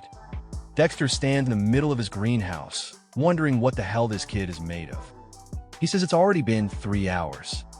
It's not just that Zeke has good stamina and endurance. His stamina and wounds are recovering endlessly as he stands up from some rubble. Dexter says that this kid's recovery is no joke. It looks like Zeke is actually taking some damage, though, as we see him wobbling. His class skills both activate, and he says that even if they fought all day, he won't be able to win the bet. He says that Might of the Dragon has always seemed too dangerous to use, but against a Black Knight, that definitely won't be a problem. He Giga locks in, channeling his past life as much as possible, giving it his absolute best. Dexter starts sweating with excitement, saying that this is how he should be, and he loves what he's seeing. Zeke then starts to swirl the ether around his body as he activates swift steps, shattering the ground beneath him. He comes in for a swing directly at Dexter, who sidesteps to Zeke's right. Dexter says he's repeating the same attacks again, and while he may be fast compared to the Turin girl, he's nothing. As Zeke comes in with a follow-up, Dexter says that his spite surpasses tenacity, and he loves it. He then starts to take his hand out of his pocket, saying that he should use a little bit of aura here. As we see him blocking Zeke's skill, Zeke activates the Might of the Dragon, which startles Dexter to the point where he puts too much force into blocking, completely shattering the blade. He then realizes what he just did, asking what that was. Zeke takes the chance to smash the dirt, blocking Dexter's vision. Dexter starts looking around, saying it's still going to be difficult for him to find Zeke as well. But of course, we see Zeke come out of the smoke behind Dexter, using his dragon eyes, so a little bit of smoke won't stop him. He starts to swing with a broken blade, seemingly slicing through Dexter this time, but it's none other than an afterimage. The only thing left behind was his footprint, but the speed alone creates a giant gust of wind that starts to tear up the greenhouse. Zeke wonders if this is Dexter's secret move, saying that he can't believe a simple dash caused such a strong gust. He asks if this is why he's known as the Gale Knight. Dexter then appears behind him, startling Zeke as he turns to cut him. Of course, Dexter vanishes once more, appearing in front of him this time, saying that they'll just call this a draw as he puts aura into his fist. He hits Zeke in the stomach, causing him to spit up a lot of blood. As his sword floats through the air, we see Zeke get sent flying across the greenhouse. That might have broken the sound barrier. The status window tells Zeke that due to excessive skill use, his fatigue has surpassed the acceptable limit and that, for his safety, his consciousness will be forcibly shut down. Zeke once more says that like master, like disciple, then loses consciousness as Dexter says something. He wakes up to a familiar ceiling, and as he rises in bed, he realizes that he's in his room, wondering if Dexter brought him here. He then sighs, saying that he almost won, but it's expected of a Black Knight. He did everything he could, and it was still useless, trying to get Dexter to put his guard down by repeating the same attack 100 times over. And at that decisive moment, making a gap using the Might of the Dragon, then blocking his vision using Dragon Eyes, but it still wasn't enough. The skill Dexter used at the end was definitely his secret move, and while he got knocked unconscious for using the Draconian skills too excessively, thanks to that, he got to see Dexter's secret move with a Dragon Eye, as it was a skill that he had trained his entire body to utilize to its utmost efficiency. The secret move must have been the one that allowed Andre, who was weak in stamina, to rise to the position of Red Knight. It's a shame that he lost the opportunity to learn the skill, but it was still worthwhile. Might of the Dragon gave off a pressure that even a Black Knight hesitated against, and most small fries would definitely submit the moment they were exposed to this skill. The status window then appears above his head, saying that he has an unopened message. He wonders what this means, so he opens it. It starts to tell him that his rank D skill Swift Step has changed into the rank C skill of High Speed Movement. His soul has developed due to the demonstration of his strong will, and along with the development of his soul, his system is now upgraded. It is also possible to activate the next function using Karma. As we see, he now has the option for a mini-map, an inventory, and a quest book. Zeke says they all seem pretty useful, but he's curious about what inventory is, so he buys it first. It tells him that if he selects the items he wants, they will be stored in the inventory, and when retrieving items, he can think of the name or shape of the item. The amount of space the item takes in the inventory is dependent on the weight and size, so if you want a larger storage space, he can upgrade it using his karma points. Zeke looks over at his sword, picking it up, saying that if he can activate skills just by thinking of them, it must be the same for putting it into his inventory. Zeke picks up his sword and starts saying save over and over. At this angle, our boy has no hope. RIP his hairline. His sword then goes into his inventory. Now that the claymore has disappeared, it took up 2 of the 28 boxes. He has the inventory system from Path of Exile. He then thinks about the claymore. It appears back in his hand, which surprises him. He says he thought of it as a subspace storage, but it's actually way better. A subspace artifact was expensive, but it was also hard to find an object stored within it, and he can even increase the space of this one by using points. He wonders how a skill so strong is still an option in the low-rank status window. He wonders what will happen if he upgrades it, saying if the worth of these points is this high, then he can't just recklessly spend them. So he has to definitely come up with a better plan. Decker then asks if he can come in, which startles him, but he says yes. Zeke asks what he wants, and Decker tells him there's a message for him. He says that it's from the garden keeper, Dexter. Zeke starts to smile, saying he guesses it wasn't a complete failure. Dexter says that if he wanted to challenge him again, to come whenever, meaning it was a draw and they could redo the challenge, which means the opportunity still remains for him to learn his skill. Decker says that he has one more thing to tell him. He found the blacksmith he mentioned before. Zeke gets excited, asking when the appointment is, but Decker tells him that there is a problem, as Galleon had refused the appointment. Zeke asks why he would do that. Then Decker tells him that Galleon no longer makes weapons, as we see him drinking away his sorrows. Zeke decides to head to Galleon's house, saying that it's been a while, and we see that the workshop's name is actually Pupner's Breath. Zeke says it sure is a grand name for a workshop. He opens the door, asking if anybody is in, only to reveal that the entire place is a mess. He explains that Galleon crafted a weapon called the Sword of Radiance, Graham. It's a masterpiece he forged as a repayment for saving his life. Fitting of the title, Blacksmith of the Soul, it was said he read the souls of the user before making their weapon. He lived up to that name, creating a sword that possessed the ability he needed the most, which allows him to replace ether with aura.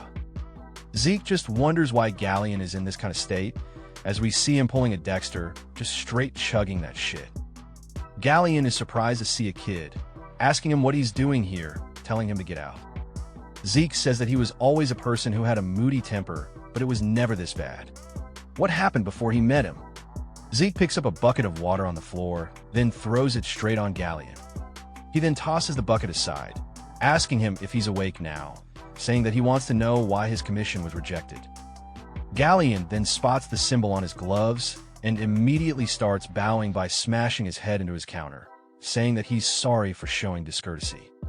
He is not taking commissions at the moment, asking how someone like him is meant to create stuff for others if he can't even make what he wants himself. Zeke says he never would have thought Galleon had a period like this, but now that he thinks about it, he was already the greatest blacksmith on the continent when he met him, and he never told him what happened in his life before that moment. He probably just didn't want to share this embarrassing story, but he can't just wait 10 years for him to come around. As Galleon starts to have an existential crisis, he tells Zeke to forgive him for showing him such a disgraceful sight. Zeke tells him not to worry, as he wishes to see some of his failures. Galleon tells him that they're in the back, as Zeke decides that since there's no helping it, he must guide him to the right path himself. They finally make it out back, and Galleon apologizes to him, saying that he shouldn't have left things so cluttered. Zeke tells him that he really doesn't care, as he finds it charming, if anything, as if he's looking at a graveyard of sorts. Galleon thanks him, and Zeke starts to walk forward into them. He starts picking up the swords, analyzing them, as Galleon warns him that they're very sharp and to be careful. Zeke starts throwing the sword around, saying that these are not failures at all, and they're similar in quality to the things he forged when he was named the best on the continent. He then activates his dragon eyes, saying it's just as he thought, asking him if there's a problem with his brazier. Galleon asks how he knew that, but Zeke says that he asked a question, saying he utilizes his own style of smelting, which surprises Galleon that he could tell that just from looking at the blade. Zeke says it seems as if he's mixed several materials to create a lighter and more exquisite material. He picks up one of the swords and swings it, shattering it into another one, saying that the result of that is an item of low durability. Galleon is surprised, saying that's accurate. Not only did Zeke recognize his smelting method immediately, but he also analyzed the major flaw in its cause. If it's this person, he might be able to help him. Galleon builds the courage, then says it might be a bit random, but he has something to ask of him. They head back inside as Zeke asks what he wants. Galleon tells him to take a look at this first, as he lays out a blueprint on the table. While they're staring at it, Zeke says that this is Galleon's secret, which he revealed years later. It's a blueprint of a magic brazier. In his past life, Galleon showed it to him because he saved his life and he didn't want to hide anything from his savior. It's a brazier with a temperature that can be freely adjusted through magic. Zeke says that with his smelting method, it would work perfectly. Galleon knew that he would recognize it immediately. Then Zeke asks that since he has the full blueprints, why isn't he making it? Galleon says that the most important part, the mana energy law blueprint, remains, but the magic tower's commission fee is 10,000 gold. Zeke says that a normal 4-member family's monthly living expense is 10 gold, which must be why it took 10 years for Galleon to become the greatest, so the price is a bit crazy. Galleon then says that's why he has to ask him this, saying he's a Draker and a pure-blooded one at that. So if he were to make the brazier, he will create any commission of his for free, without conditions, for as long as he lives. It would be possible if he were the family's guardian knight, but it's impossible for him, even as a pure-blooded, to receive the support of 10,000 gold. But it's not like he can give up on the Sword of Radiance. But the real issue is the mana energy loss. Zeke finally remembers Fawn 1 and laughs as he takes the blueprint, saying that he will accept the trade. And Galleon asks if he's kidding. Zeke says that he'll go ask a favor from a mage he knows, then come back and tell him when he gets the answer, and to stop drinking. Galleon starts absolutely bawling, thanking him, saying that he'll serve him for the rest of his life. As Bro is dripping snot on his shoes, Zeke barks at him to let go, heading back out to the carriage. And finally, he's heading to the research building, wondering why the Mage Tower bastards have that commission fee so high, as the structure itself is really simple. But luckily, Fanon's major was the design of mana energy loss. He then looks around for his research lab, but comes to a stop as he hears the sound of someone being hit in a nearby alley. As there's a group of guys bullying someone, we then get a flashback from his past life, when Zeke was mercilessly beaten. We see him crying while apologizing to Leon for touching him at all. Leon slams his head to the ground, saying as a reward, he'll give him the opportunity to clean up the land he dirted, telling him to lick it. Zeke thanks him, while the rest all laughed. That's a memory that Zeke really hates. He can't believe they're doing this shit already. We see Leon wailing at some kid, saying that Zeke's still just the same bastard. Who cares about the golden light reaction? He can't understand why they're saying he is a pure-blooded awakener who surpassed the others, telling them to stop the bullshit as he slams this kid's head into the ground too. He says the loss against that inferior rat couldn't be helped since there was that hit through the surprise attack before it began. But how did a bastard who beat him by luck become a pure-blooded awakener? Zeke then appears behind them, calling out to Leon, saying that it seems like he's already found a replacement for him while laughing. His face immediately turns to that of serious expression, and he releases Aura, telling them he'll give them 3 seconds, so they better plant their heads onto the ground now. Leon is surprised to see him, saying that his arrogance has gone through the roof ever since he got his pure blood awakening, asking if he's sure he really went through one. Zeke tells him to shut up, saying he's not going to repeat himself and to drop down or else. As he's releasing a menacing aura, Leon starts to get afraid, wondering what's the deal with his pressure. He was crawling between his legs, yet now he's the one who's scared? He starts to set aside his fear with anger, asking how dare he tell him what to do, calling him an inferior bastard, and telling his men to all go attack him. As they start leaping towards Zeke, he sighs, telling them not to blame him for this as they started it. He dodges the first punch to the side, returning with a counter. The dude's surprised because he doesn't even have a chance to react, as he gets hit straight in the face, causing him to fall down.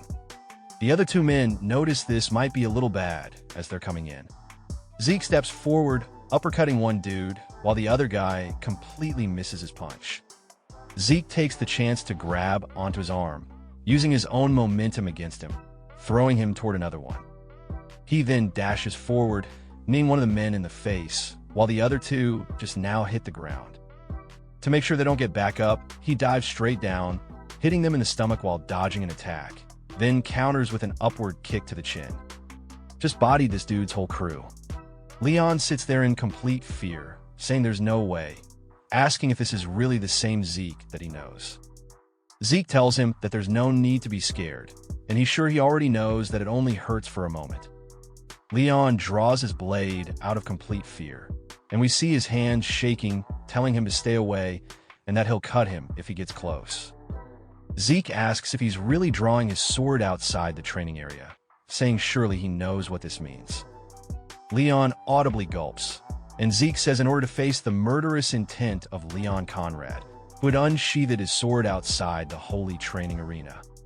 As he starts to draw his own blade, Zeke says that he will retaliate in the name of honor while releasing an intense bloodlust. Leon starts to shiver, and Zeke says that the following battle will end once one of them is faced with death, and all responsibility lies within themselves. And the opponent takes no responsibility for the outcome to follow. Turns out the dude they were jumping is none other than Liam. Don't know why bro was letting himself get beat up like that. Zeke says it's time to continue. Leon immediately drops his sword, eyes wide with panic. "I'm sorry," he stammers. Zeke doesn't look like he cares. Leon's entire body starts trembling, and then, he straight up pisses himself. "Yes, sir, please. Have mercy," he whimpers, dropping to his knees. Zeke keeps his blade raised, slowly lowering it as memories of his past life flash through his mind, him begging Leon for mercy, apologizing over and over. He lets out a sigh. "I can't believe I was bullied by someone like this." Then, his sword swings upward in a clean motion. Blood splashes onto the ground. "Zeke, I'll be taking Azira's payment." Leon clutches the side of his head, shrieking in agony. Blood pours between his fingers. His ear is lying on the floor. He cries uncontrollably, desperately trying to stop the bleeding. Zeke grabs him by the hair, yanking his head up. "If I see Azira reattached next time we meet." Zeke's voice turns ice cold. "I won't just take an ear. I'll take your entire head." Then BM. Zeke slams Leon's face into the concrete. Blood splatters across the ground. He stands up, sighing as he turns to leave. Just as he steps out of the alley, Liam weakly rises to his feet. "Zeke," he calls out. Zeke turns his head slightly, waiting. "Why? Why did you help me?" Zeke pauses for a moment, then shrugs. "Don't worry about it. I wasn't helping you. I was helping myself." With that, he walks off. As he leaves the alleyway, he wonders if Galleon's attitude is rubbing off on him. He nearly said something embarrassing just now. Zeke finally arrives at the research lab and gets straight to business. "Fannin, is this possible?" Fannin glances at the blueprint. "Yeah, I'll get straight to the point. It is possible." "Zeke, then I'd like to leave it with you." Fannin holds up a hand. "Not so fast. You should hear the details first." He explains that while the composition is simple, the real issue lies with the core and power output. The core is essentially the heart of this machine, but the circuit that follows it has some nasty restrictions. It's small, but it requires a lot of power. Plus, we need a way to adjust the output in real time, without delays. Zeke narrows his eyes. "Can it be done?" Fannin nods. "There are two options. One, I can personally redesign the core to fit the requirements. But that would take at least a decade, maybe 15 years. "Zeke, 15 years. Fannin, it's an incredibly complex process. But there is a second method." He leans forward. "We avoid designing a new core altogether and use an alternative material instead. That would save a lot of time, but the catch is we need a high-compression mana stone." Zeke's face immediately tightens. "That's an artifact that can't even be created with modern technology." "Exactly. Ancient relics are rare, and finding artifacts in ruins is even harder. A mana stone that can withstand our design would cost at least 3,000 gold. Zeke lets out a long sigh. "This is rough. 15 years is too damn long, but 3,000 gold is insane. If they find out he can't actually use aura, he might get kicked out, but at this rate, he might have to give up on the Sword of Radiance altogether. Most people assume he's an aura user because of what happened at the Blessing Rite. But that reaction was just ether and healing. Nothing more. Zeke still can't use aura, and that fact hasn't changed. Ether is considered an incredibly difficult power for humans to control.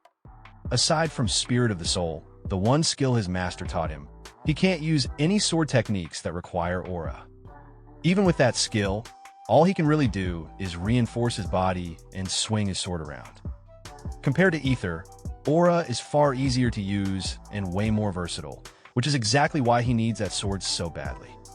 But how the hell is he supposed to get a high-compression mana stone?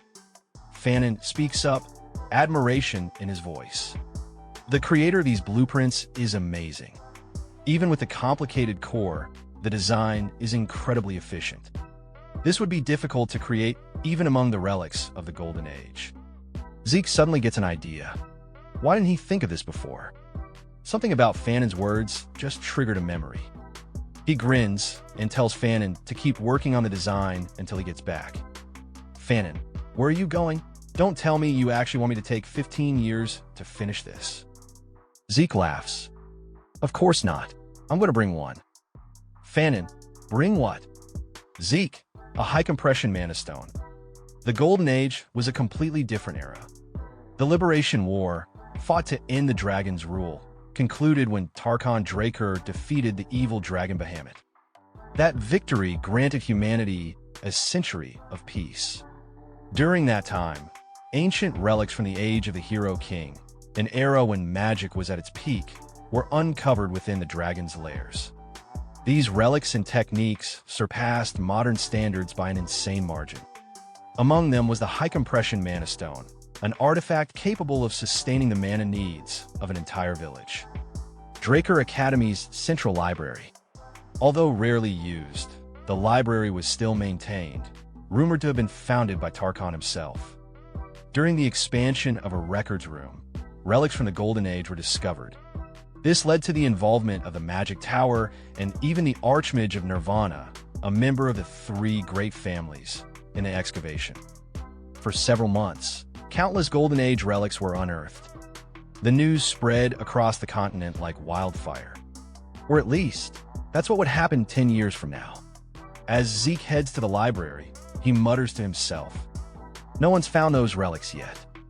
No one even knows they exist." He sighs. Even if he searches all day, there's no guarantee he'll find anything. But he has an advantage. Activating his dragon eyes, he begins scanning the library. Then he spots something. A slight reddish hue appears beneath one of the tiles. Zeke steps forward, tapping it with his foot. "Hello." He grins. That must be it. Summoning his ether, he forms a blade and cuts the tile out of the floor.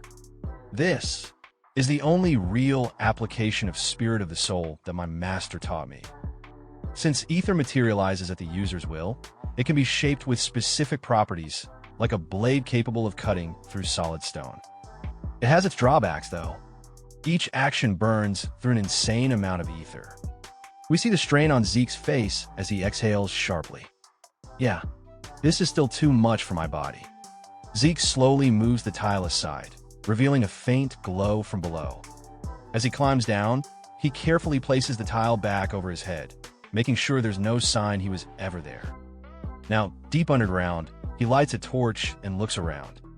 The newsletter never mentioned how far this place actually goes. Then, he hears footsteps. Zeke freezes, startled. It should be decades before anyone finds these ruins. Did someone actually beat me to it? He peers cautiously around the corner, only to see skeletons. They're holding shovels and pickaxes. Undead workers?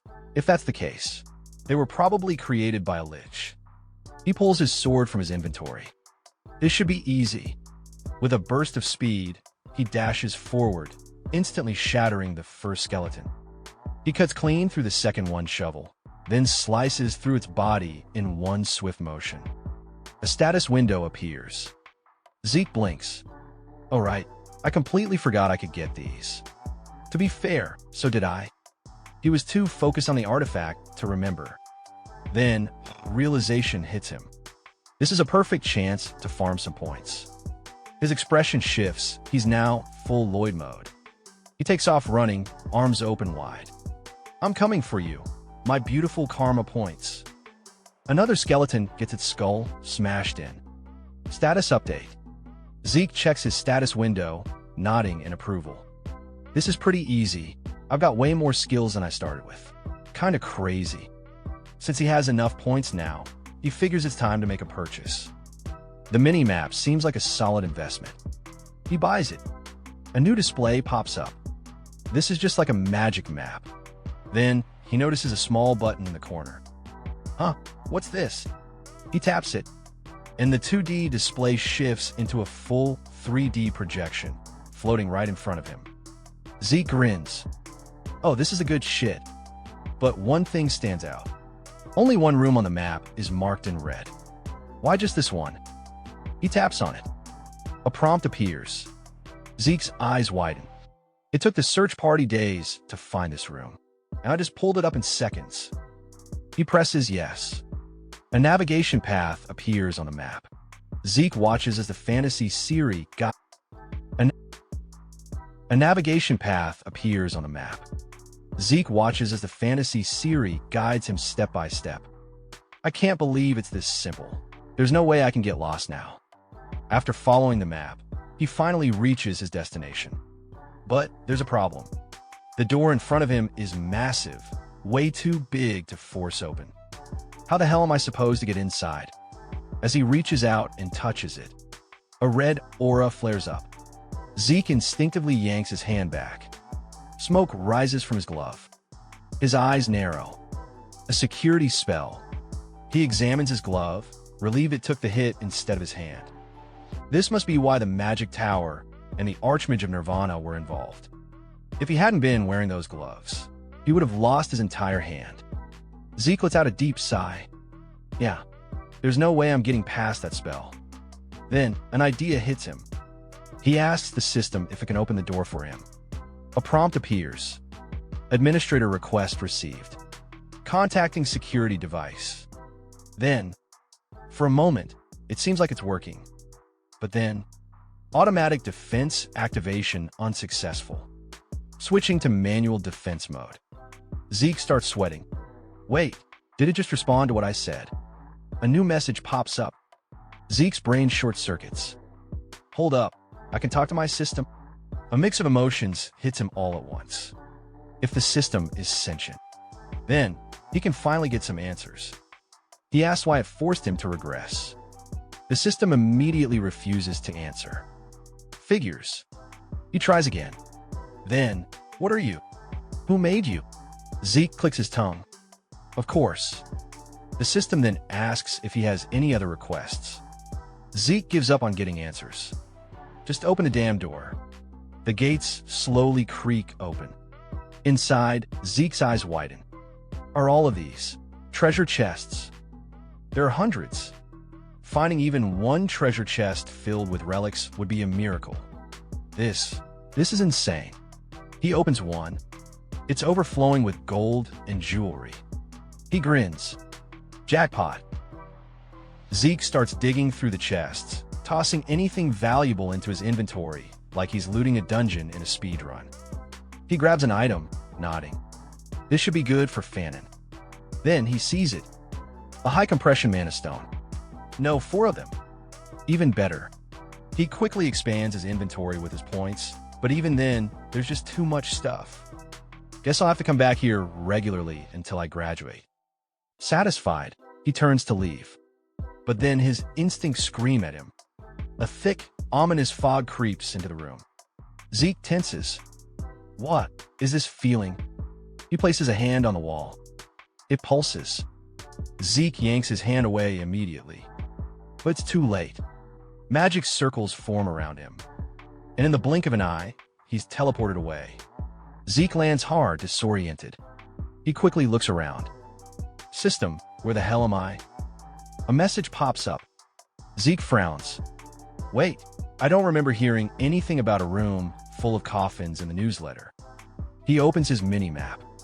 The layout confirms his suspicion. There's no connected path here.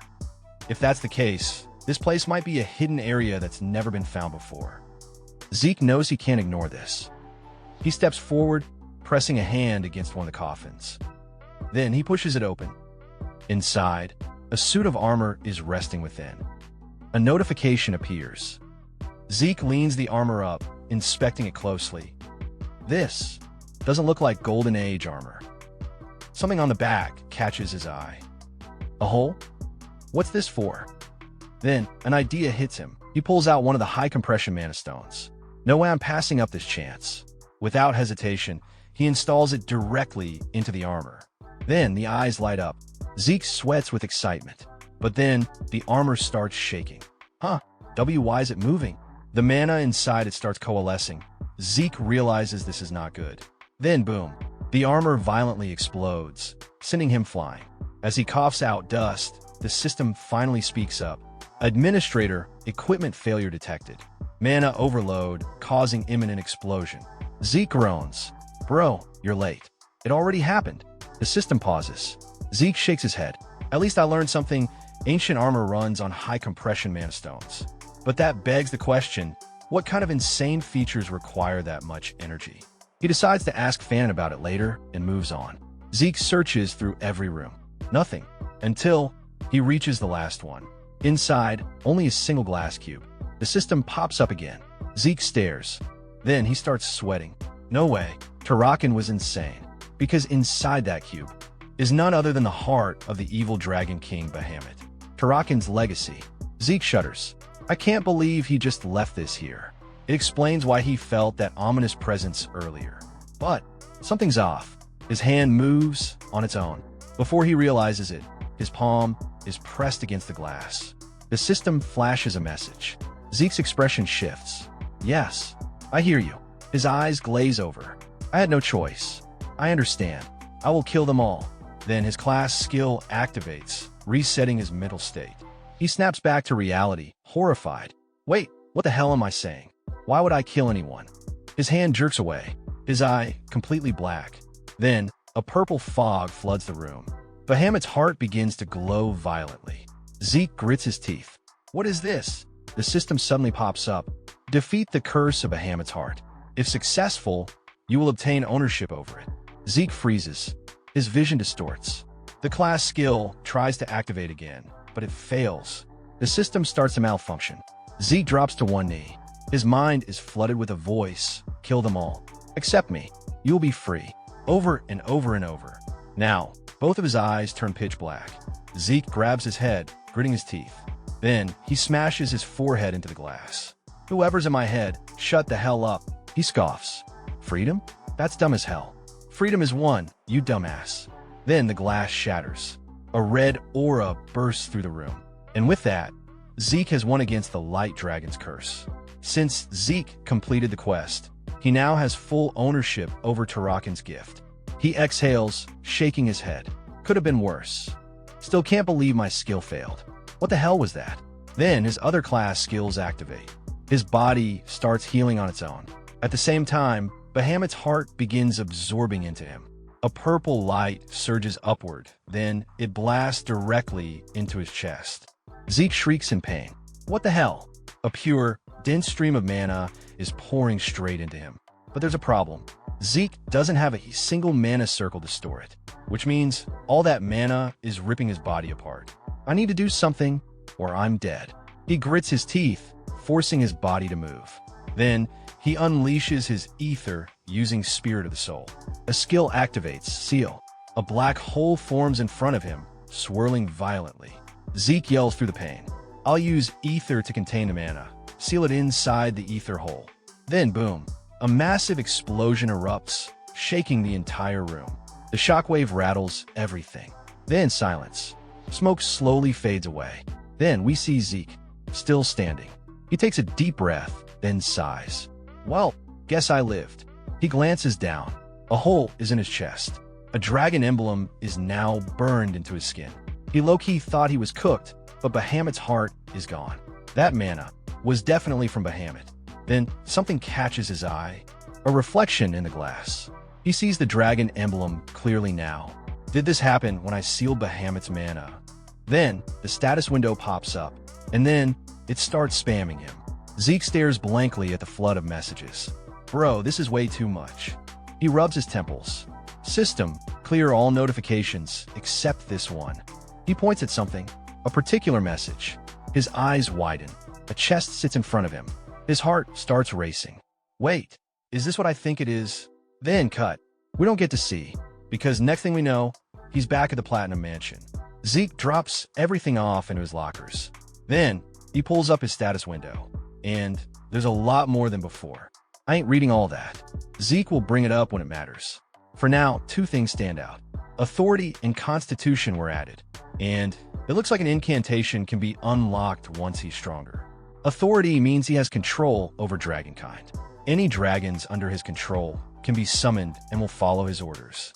Zeke checks his status. His Constitution, Divine Body, now allows his body to perform at the highest level possible. His combat learning rate and ether transfer efficiency have drastically increased. He notes that the descriptions don't mean much to him, but he'll figure it out as he goes. Then, he spots another status window. He tells the system to open it, but the screen remains blank. The system states that it requires an update and that he must relocate to a valid update zone. It asks if he'd like the location marked on his mini-map. He agrees, only for the map to pinpoint Valhalla, the most prestigious knight training institution, a place no outsider can enter. Even for him, it would be difficult. He wasn't planning on joining them, so this complicates things. Another window pops up. The system explains that a tutorial for low-level administrators will begin soon. Afterward, he will receive a growth-encouraging quest, which will reward him upon completion. He notes that the reward system is similar to an Adventurer's Guild mission. Then, the system initiates the tutorial. The world around him distorts, fading into an entirely different space. Unlike before, it doesn't feel like simple teleportation. It feels like the area itself is changing. Behind him, something spawns. A deep, guttural growl fills the air. He turns to see giant orcs gripping massive weapons, snarling. A new status window appears. The orcs charge. A shockwave erupts as they slam their weapons where he stood. But he's already gone. Zeke activates swift steps. In a flash, he's behind them. His claymore glows as he unleashes continuous slash. A silver arc flashes. The orcs freeze. Thin lines slice across their bodies. A moment later, they explode into mist. Zeke notes that his claymore feels lighter than ever. It must be the divine body's effect. Even with this, Zeke can easily defeat a purple knight. The system then notifies him that he has completed the tutorial quest, and as everything around him starts to fade, he realizes he's back. He blinks a few times, processing what just happened, and asks if that was an illusion, saying it felt incredibly real. The system then rewards him with a critical bonus and a time bonus, stacking on top of his quest rewards. He checks his quest rewards and sees that he has obtained 40 points and access to the shop category. Zeke is surprised that he can actually buy items through the system, and the moment he opens the shop, his jaw nearly drops. Every single item in there is a rare relic. His eyes widen as he realizes he can make an insane fortune just by buying and reselling these items. Curious, he opens his inventory and checks out the sell feature, wondering how much profit he can make. However, the system immediately tells him that he cannot sell his claymore. Instead, it asks if he would like to buy a weapon and presents him with an elven dagger. Zeke examines it and realizes that the dagger is worth 4 points, but if he were to sell it in an auction, it would easily go for 100 gold. He clicks his tongue, realizing the store has its limits. It seems like he can only sell relics back to the system, meaning he won't be able to abuse it for infinite money. He shrugs, deciding that he won't bother with the dagger unless he needs it later. With that, he dismisses the system, sighs, and stretches. It's been a long day, and he can feel exhaustion creeping in. He heads out, saying that he needs to get a good night's sleep. The lights cut off behind him as he leaves, heading back home to rest. The next day, at the research center, Fannin immediately questions Zeke, asking how the hell he managed to get a high-compression mana stone within a single day. Zeke waves it off, saying that it's too complicated to explain and not important right now. Instead, he tells Fannin to just get to the point and asks how long everything will take. Fannin casually drops the bomb that the process is already complete. Zeke is caught off guard, blinking in disbelief. Already? Just like that. He wasn't expecting it to be done so quickly. Fannin, however, isn't fazed. Instead, he admits that he's actually more impressed by the fact that Zeke even managed to bring him something like this in the first place. Zeke takes a sip of his tea, watching Fannin carefully. He can tell that the guy is suspicious of him. After all, every time a high-compression mana stone is discovered anywhere on the continent, it is immediately registered using ancient texts.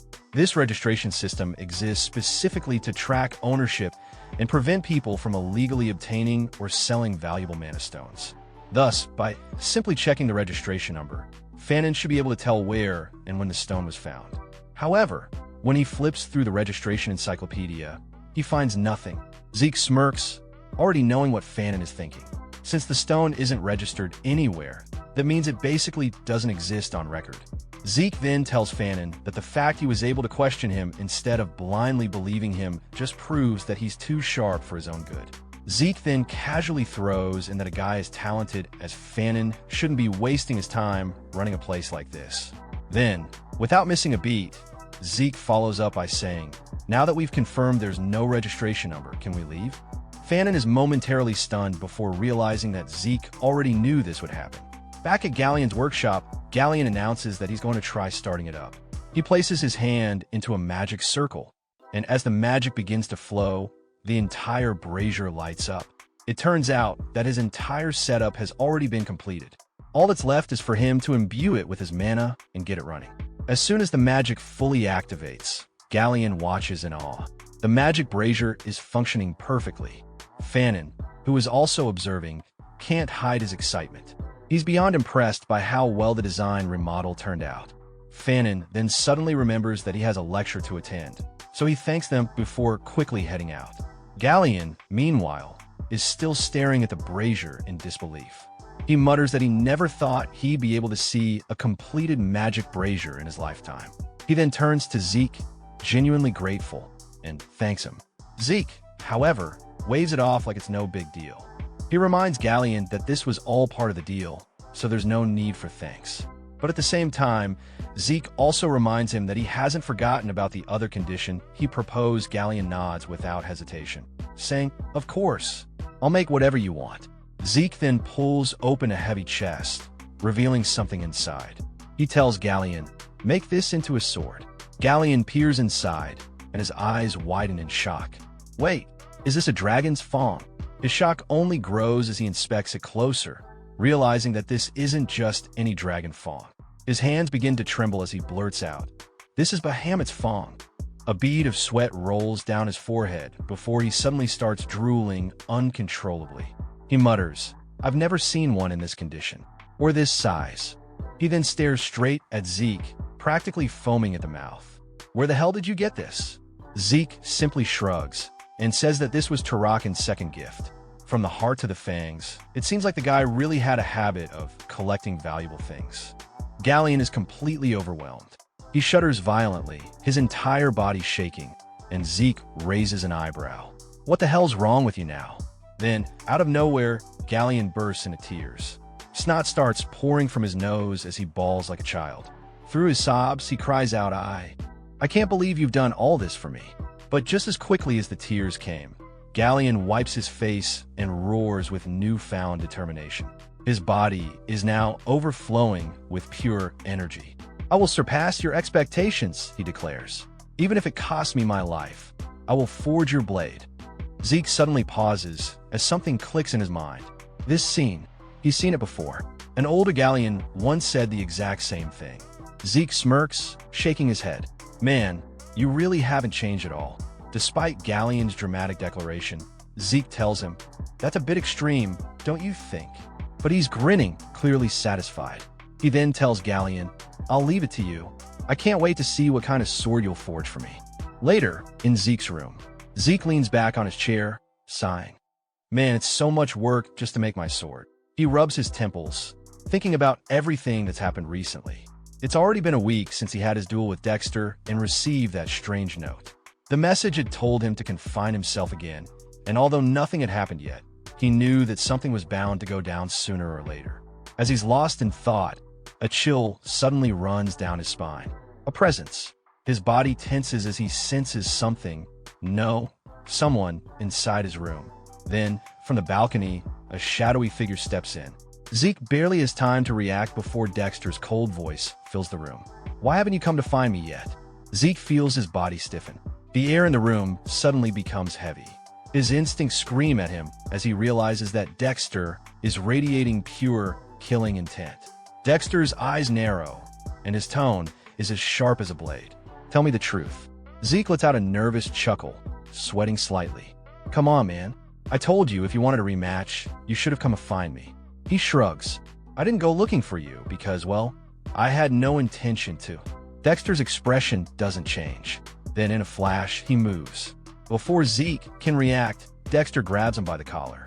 His grip is iron tight, his fingers digging into the fabric of Zeke's clothes. His voice is colder than ever. "I said, tell me the truth."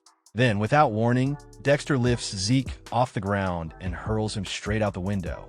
The world spins. For a split second, Zeke's mind goes completely blank. Then, the realization hits him. Shit, this is way too high up. His instincts kick in, and in midair he manages to twist his body, flipping upright. He reaches out, trying to grab the ledge of his window before he plummets to his death, but Dexter is already there. Before Zeke can even grab hold, Dexter's hand wraps around his throat. Dangling in the air, Zeke struggles slightly as Dexter tightens his grip. Dexter's voice is calm, but firm. "There's no way I believe that you have no intention of challenging me again." His grip tightens even more. In fact, I think it's the opposite. Zeke grits his teeth as Dexter continues. "You got my message, and yet you didn't come." His eyes darken, almost as if you were doing it on purpose, to irritate me. Then, he gives an ultimatum. "You have 5 seconds. Tell me the truth." Zeke finally lets out a small laugh. He sees it now. Dexter's just playing with him. Dexter starts counting down. 5. Zeke smirks. "Man, you're funny." 4. Zeke suddenly tilts his head. "But let me ask you something first." 3. Zeke's smirk widens. His voice turns mocking. "You still haven't even told me who you really are, have you?" Dexter pauses slightly, but keeps counting. 2. Zeke chuckles again, his voice dripping with sarcasm. "Isn't that right, Dexter?" Dexter's lips curl into a grin. Then, without warning, he hurls Zeke back through the window. Zeke crashes onto the ground, hard. The floor cracks beneath him, and his body bounces off the floor, slamming straight into the wall. For a moment, the room is completely silent. Then, from his spot on the ground, Zeke groans. "Who's gonna pay for these repairs?" Dexter steps into the room, smirking. "You're right." He stares down at Zeke, and for the first time his tone shifts. "I was once a Black Knight of Drakkar." Then, he finally introduces himself properly. "From this moment on, call me Duke Drakkar." Zeke pulls himself up, rubbing his sore back. Then, without missing a beat, he bows his head respectfully. "For disrespecting a member of the Drakkar family and an honorable Black Knight, I sincerely apologize from the bottom of my heart." Duke raises an eyebrow. "Was this all part of your plan?" Zeke grins. "Not all." Then his grin fades slightly as he asks, "But tell me, what does it mean to be a Black Knight?" Duke crosses his arms. His expression turns serious. "It doesn't matter. That was a long time ago." Zeke furrows his brows. "Is that even possible?" He leans in slightly, his curiosity piqued. "I know you can rise in rank, but I didn't think it was possible to drop ranks once you've reached a certain level." Duke remains silent for a moment before exhaling sharply. "I'd rather move on from this conversation." Zeke's eyes narrow as he notices something subtle. Duke's fingers are trembling. Instead of pressing further, Zeke nods. "I get it." Then, with a serious expression, he adds, "Since you told me the truth, I think it's only fair that I tell you the truth as well." A little later, Duke crosses his arms, staring at Zeke with an amused expression. "So, you already knew about my identity?" He leans forward slightly. "Does that mean you went out of your way to bother me, just to become my official disciple?" Zeke grins. "That's right." Duke stares at him for a moment, then suddenly slaps his knee and laughs. "You've got guts, kid." He shakes his head before declaring, "Fine. If that's what you want, I'll accept you as my disciple." Zeke blinks. Wait, that's it. He wasn't expecting it to be that easy. Snapping out of his daze, he quickly says, "All right, I better accept before you change your mind." Then, he immediately launches into a long-winded speech about dedication, respect, and the principles of a true knight. But let's be honest, no one's listening. Duke rubs his temples, visibly regretting his decision. All right, enough. Get on with it." But then Duke pauses, raising an eyebrow. Not many people bother with vows these days. Zeke crosses his arms, looking smug. "Culture is a necessary virtue of a knight." Duke lets out a short chuckle. "You're a sly one." Zeke grins. "I'll take that as a compliment." Then, his tone shifts slightly as he looks at Duke with curiosity. "There's just one thing I want to know. Why did you accept me as your disciple?" Duke tilts his head slightly. "What do you mean?" Zeke narrows his eyes. "You're famous for not taking disciples. The only one you've ever accepted was Andre, the so-called genius of the century. And even he had to beg for years." He leans in slightly. "So why did you accept me so easily?" For a brief moment, Duke says nothing. Zeke, thinking he already knows the answer, smirks. "Is it because you saw my potential during our duel? That my talent surpasses even Andre's?" Duke suddenly bursts out laughing. "That confidence of yours is something else." Then, still grinning, he shakes his head. "If it were just about talent, I would have chosen the girl from the Torrent family." Zeke raises an eyebrow. The Torrent family? Duke nods. She's got more talent than you, but that's not the only thing you need to reach the level of a red or black knight. His voice becomes serious. Actually, the so-called geniuses have it the hardest. Zeke listens closely as Duke continues. They're praised from birth, never facing real hardship. But the moment they run into adversity, Duke scoffs. They crumble. Zeke's eyes widen slightly as the realization sets in. That's true. He nods to himself, thinking about the countless so-called geniuses throughout history who were expected to become Red Knights, but never did. Instead, they always stagnated at the level of Blue Knights. Duke crosses his arms. Now then, enough talk. Follow me. Zeke raises an eyebrow. Where to? Duke grins. Your first lesson begins now. Western Greenhouse Gymnasium. Zeke stops at the entrance, blinking in surprise. Wait, there's a gym underneath the greenhouse. He looks around, realizing that this entire time, he had no idea this place even existed. That's it for today's video. If you made it this far, I hope you enjoyed it. And if you did, make sure to subscribe to the channel for more awesome videos like this. Thanks for watching.